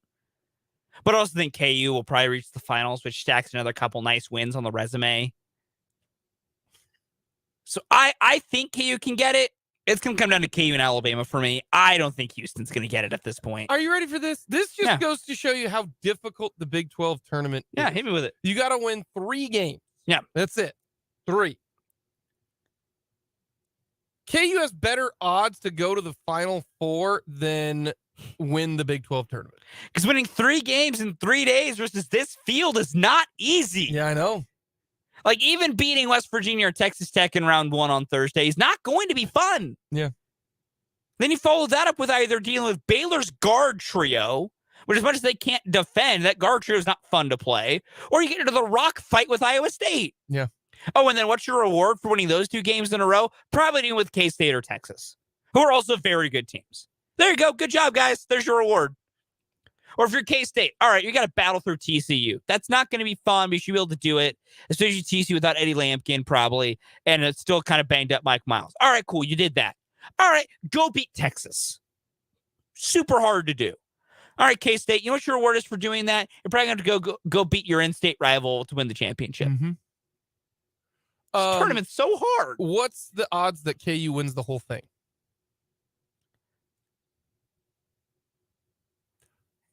They're third behind Houston. Houston's a favorite to win the whole thing, plus 600. Bama, plus 750. KU, plus 900. Texas, plus 2,000. Okay.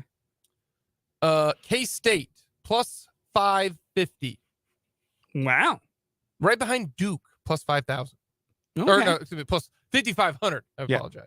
Let's say we went from 550 to 5,000. Like, what the heck's going on here? Just to let you know, K-State fans, if you bet $5 on the Cats to win the national title, hang a banner, just 5 bones. Put up that first national title. You're going to take home $275,000.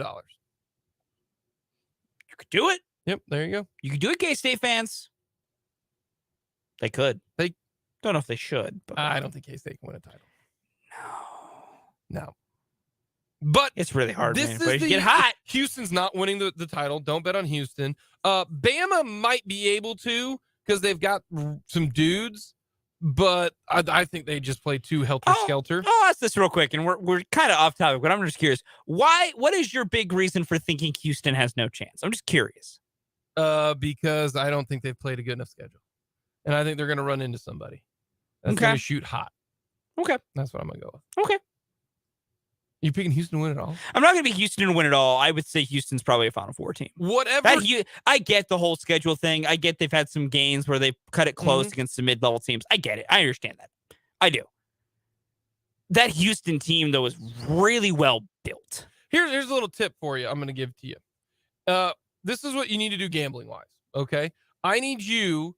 Who do you think's going to win it all? Right now, give me your champion. KU? Okay. You're going to pick KU. Let's just put Kansas. I usually pick them every year. All right. It's probably not going to be my hard pick, but let's just go with Kansas. Let's go with Kansas. Here's what you should do. You're going to bet $5 on KU to win it all. Okay. All right. That will bring you back $45. Okay? Okay. You're going to win $45. So that means I would say you've got $30 to hedge. So you can spend another 30 because if you spend $30, you're going to take home 15, right? Yeah. So because some of these odds are so long, put down $5 or $10 on Texas or Marquette or Tennessee, because then if KU doesn't win and one of those teams do, you've made back your investment. You're going to make back your. Let's say Marquette wins it all. Let's say you're real big into Shaka Smart, right? So you bet a total of $30. Okay. That's $150 that you're going to return. So you're going to make some money. Now, granted, what if one of those teams that you bet doesn't win? Then you're out $30. So it's a little bit of a hedge because of some long odds situations at this point. Because there's so many, or you could just bet $5 on Houston, Bama, Kansas, or UCLA, the top 5 people, and you'll make money if anybody other Houston, or if Alabama, Kansas, and UCLA wins. Now, granted, you're not going to make any money if nobody else does, but it's a way to hedge your bet a little bit. It's a way to do it. If you bet KU, or if you in our brackets, if you bet KU, you have to put money down on them winning. Okay. Whatever champion we have, we all need to put money on our champion winning. You have to put money down. I think we all 4 have to do that because obviously we're going to make brackets. Here's what we do. Well, what's as lame as you and Brendan are going to pick KU. Well, there's no guarantee. Maybe I don't. You will. Brendan will. I do not make a hard and fast decision until I see the bracket come out. Brendan, I will. Brendan will. No, Brendan will. You, he will. And there's a good chance I will because I usually do. Yeah. But nonetheless, Dan's going to go with Arizona. Maybe. No, Dan's going to go UCLA. Or he goes Purdue. I don't think Dan will go Purdue. I'm going to tell you this. Purdue, don't bet on the Boilermakers. They have no guard play. Also, the other advice, don't bet on Tennessee. Well, one of their better players got hurt, so yeah. Well, just also, don't bet on Rick Barnes in the tournament. Yeah. Marquette, honestly, is not a bad buy. It's not with how well they play offense. Yeah. It's really not. Correct. Coming up next, why the Chiefs needed to sign Chris Jones by Monday. We'll get to that.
Chiefs can look at last year and very simply say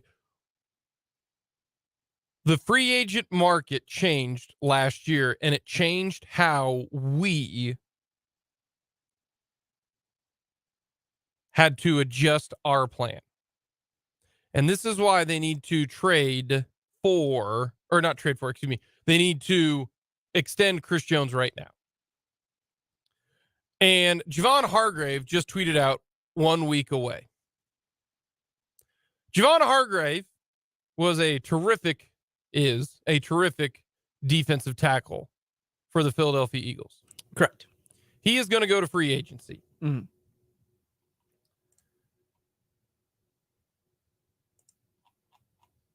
If you're the Chiefs, you cannot wait to see what Javon Hargrave is going to sign for. Yeah, because much like Tyreek Hill's deal got affected by Devontae Adams last year, every deal that's made affects the market for that type of player. And Javon Hargrave is one of those players who... He's going to get some big money. He was a really good player last year. Who is very good, and he's the same age as Chris Jones. Mm-hmm.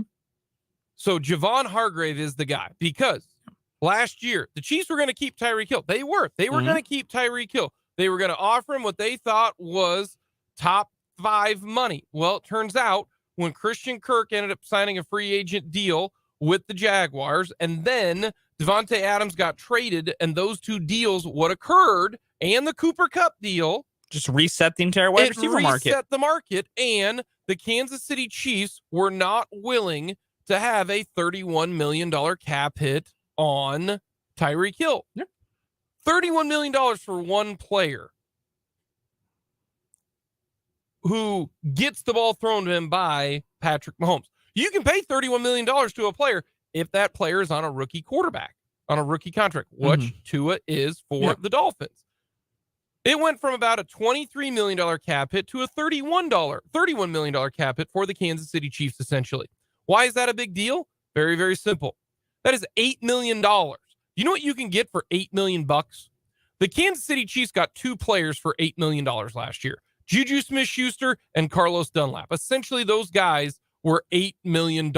We know Juju was a $2.5 million cap hit, and Carlos Dunlap, his contract last year, he signed $3 million with a signing bonus, so his cap hit was a little bit higher. You got two guys. Would you say going from $23 million to $31 million affected the Kansas City Chiefs? Yeah, it did. Because you could have gotten two guys. Not only did you get two guys, you also got draft picks. Yeah. So that's why it's important, if you are the Chiefs, to not let Javon Hargrave set the market. The Chiefs wanted to keep Tyreek Hill. They couldn't because the market got reset and they couldn't afford it. There was a number. There was. We know that because Tyreek Hill basically said so, that we're the same situation with Orlando Brown. We have a line in the sand. This is the number we're going to go at. We cannot go any higher of that. Well, because of Devontae Adams, because of Christian Kirk and all of that, that number went way, way further north. And so the Chiefs said, well, that's not going to happen. We got to find a trade partner. And they're doing that right now with Orlando Brown. They have a line in the sand for Orlando Brown, and we're not going to deviate from that. Then becomes, what is your contingency plan, or how well do you adapt? It's very similar. It's like right last year, Brett Veach, NFL called a timeout, right? In basketball, you call a timeout. 10 seconds to go in the game. You're tied or down by one. All right, you draw up a play. Well, what happened was the other team switched to zone. Your play was set up for man. Do you have the foresight to have a play drawn up, ready to go if they go zone? The Chiefs did, or how well can you adapt to that variable change? You thought it was going to be man-to-man defense, and you were going to run, chop if you're KU. They went zone. Can you that quickly be able to adapt and run a play that will get you the same shot attempt? The Chiefs thought they were going to get man. Then all of a sudden, Devontae Adams comes around, changes everything. They went to zone. The Chiefs did adapt. What did they do? They said, okay, let's find a trade partner. So they traded Tyreek Hill for a bunch of picks. You got Trent McDuffie. You got somebody else. You got, another pick this year. You're able to get Tony as part of that. And then you save money. You're able to sign Juju. You're able to sign MDS. You're able to sign Carlos Dunlap. So they had a contingency plan. They adapted. Don't do that with Chris Jones. If Javon Hargrave gets Aaron Donald money, guess what happens? You now have to pay Chris Jones even more money. More money. Because somebody will. Somebody will who's got a quarterback on a rookie contract. The Bears will sign Chris Jones. And it's even beyond that. It's just some teams just are a little bit looser with their contracts, for better or for worse. They just let us know. I'm with you. Like, you need to sign Chris Jones sooner because he's well within his rights if Javon Hargrave signs a really big deal for Chris to ask for that or more, because Chris Jones is a better player than Javon Hargrave. He just is. Chris Jones is the second best defensive tackle in football. So you're going to have to pay him a bag. You'd like for that bag to still somehow be manageable. So So this is the projective contract for Hargrave according to Spotrac. 3 years, $60 million. Average annual value of $20 million. He is gonna go way above that. That is not going to. He will not sign for that. He will sign more than that. Probably. If Aaron Donald got 3 years, $95 million, all guaranteed, it'll be probably he'll get, and maybe that is the guaranteed money. Hargrave will get 3 years, $60 million guaranteed. All right, let's bump that up, and let's say the Chiefs are going to have to give him $65 million guaranteed. Yeah, a 3 year extension with $65 million guaranteed. Don't let Hargrave. Who are the other defensive tackles who are? I don't know if there's any other big notable D tackles on the market. Let's take a look here. I think maybe there's one more. Dexter Lawrence. Yeah. Dexter Lawrence could get a contract extension. The big defensive tackle from does he play for the Giants, right? Yes, I believe so. I think it's the Giants.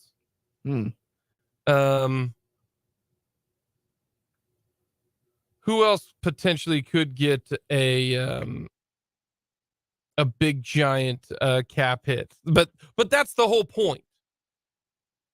Is that don't let what happened to Tyreek Hill, get it done now. Yeah.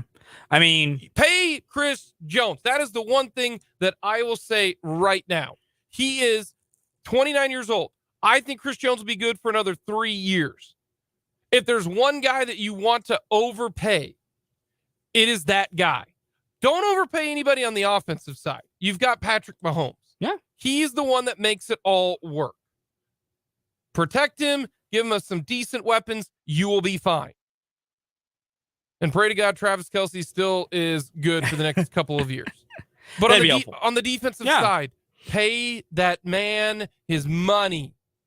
Yeah, and that's been the big thing. Is it's a little bit different on the offensive side of the football for where you can try and Patrick Mahomes is going to elevate everyone else around him. So that's where you can kind of get away letting some of the top tier guys go sometimes because Mahomes is going to make people better. You don't have that defensively because Chris Jones is that guy defensively. He is the one that elevates everything around you. So he's the one on, you need to have at least one guy on offense who's going to be the core guy. You pay him no matter what, gets the big bag. Mm-hmm. That's Patrick Mahomes. Defensively, you need that too. You need one of them. Well, that's Chris Jones, which means, and I think they will. I think they'll figure it out. I think they'll come to a decision. But you need to find a way to make sure Chris Jones is here for at least another 3 years. And then we can kind of revisit where production is and a defensive tackle going, closer to his mid-30s at that point and what he's going to be. But with the season that he just had, you could not extend him, let him play next year on the $28 million hit. But there's just other risks you're taking at that point. So I think it's a bit smarter to get the extension done now. Others could be, I mentioned Dexter Lawrence, Quinnen Williams. Remember when the Chiefs were like kind of semi-rumored to trade for Quinnen Williams? I was so on board for that. Quinnen Williams is such a good player, man. But those type of guys, don't let them, because here's the thing. Quinnen Williams might get more than Chris Jones because he's 25. Yeah. Chris Jones is 29 or 30. Quinnen Williams is going to get paid. Daron Payne is probably going to get paid soon too. He got the franchise tag for Washington this year. Yeah. But Daron Payne won't get paid too. That man is good up the middle. Yeah. We've said this. You can spend on 3 guys. Yeah. If you're going to have a $50 million cap hit with Patrick Mahomes. Yeah. Patrick Mahomes right now. And it's not going to be this year. You have to look at it towards the future. Yeah. It's not this year. Okay. It is going to be next year. Yeah. Okay. Let's look at real quick next year's salary cap for the Chiefs. Okay. Mahomes has got a $44 million cap hit next year. Mm-hmm. And then you've got, let's see, your next big cap hit, because Chris Jones is not under contract. Yeah. Kelsey's $15 million. You're totally fine there. Joe Tooney's is $22 million. All right. So you've got $44 million, $22 million. And we're sifting. Reed 14 million, and that's it. So there's your third. I don't know why they're not doing it. Like that's one. You don't have to just not pay anybody. Pay the guys who are worth it. Chris Jones is it, and it could save you $15 million or $10 million. Is $10 million a big deal? Yes. $10 million got you Juju Smith-Schuster, MVS, and Carlos Dunlap. That's a big deal. It is. It is. Coming up next, we'll finish things off with the mic drop.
Finishing off this edition of Mic'd Up, we got the mic drop. What do you got, Fulton?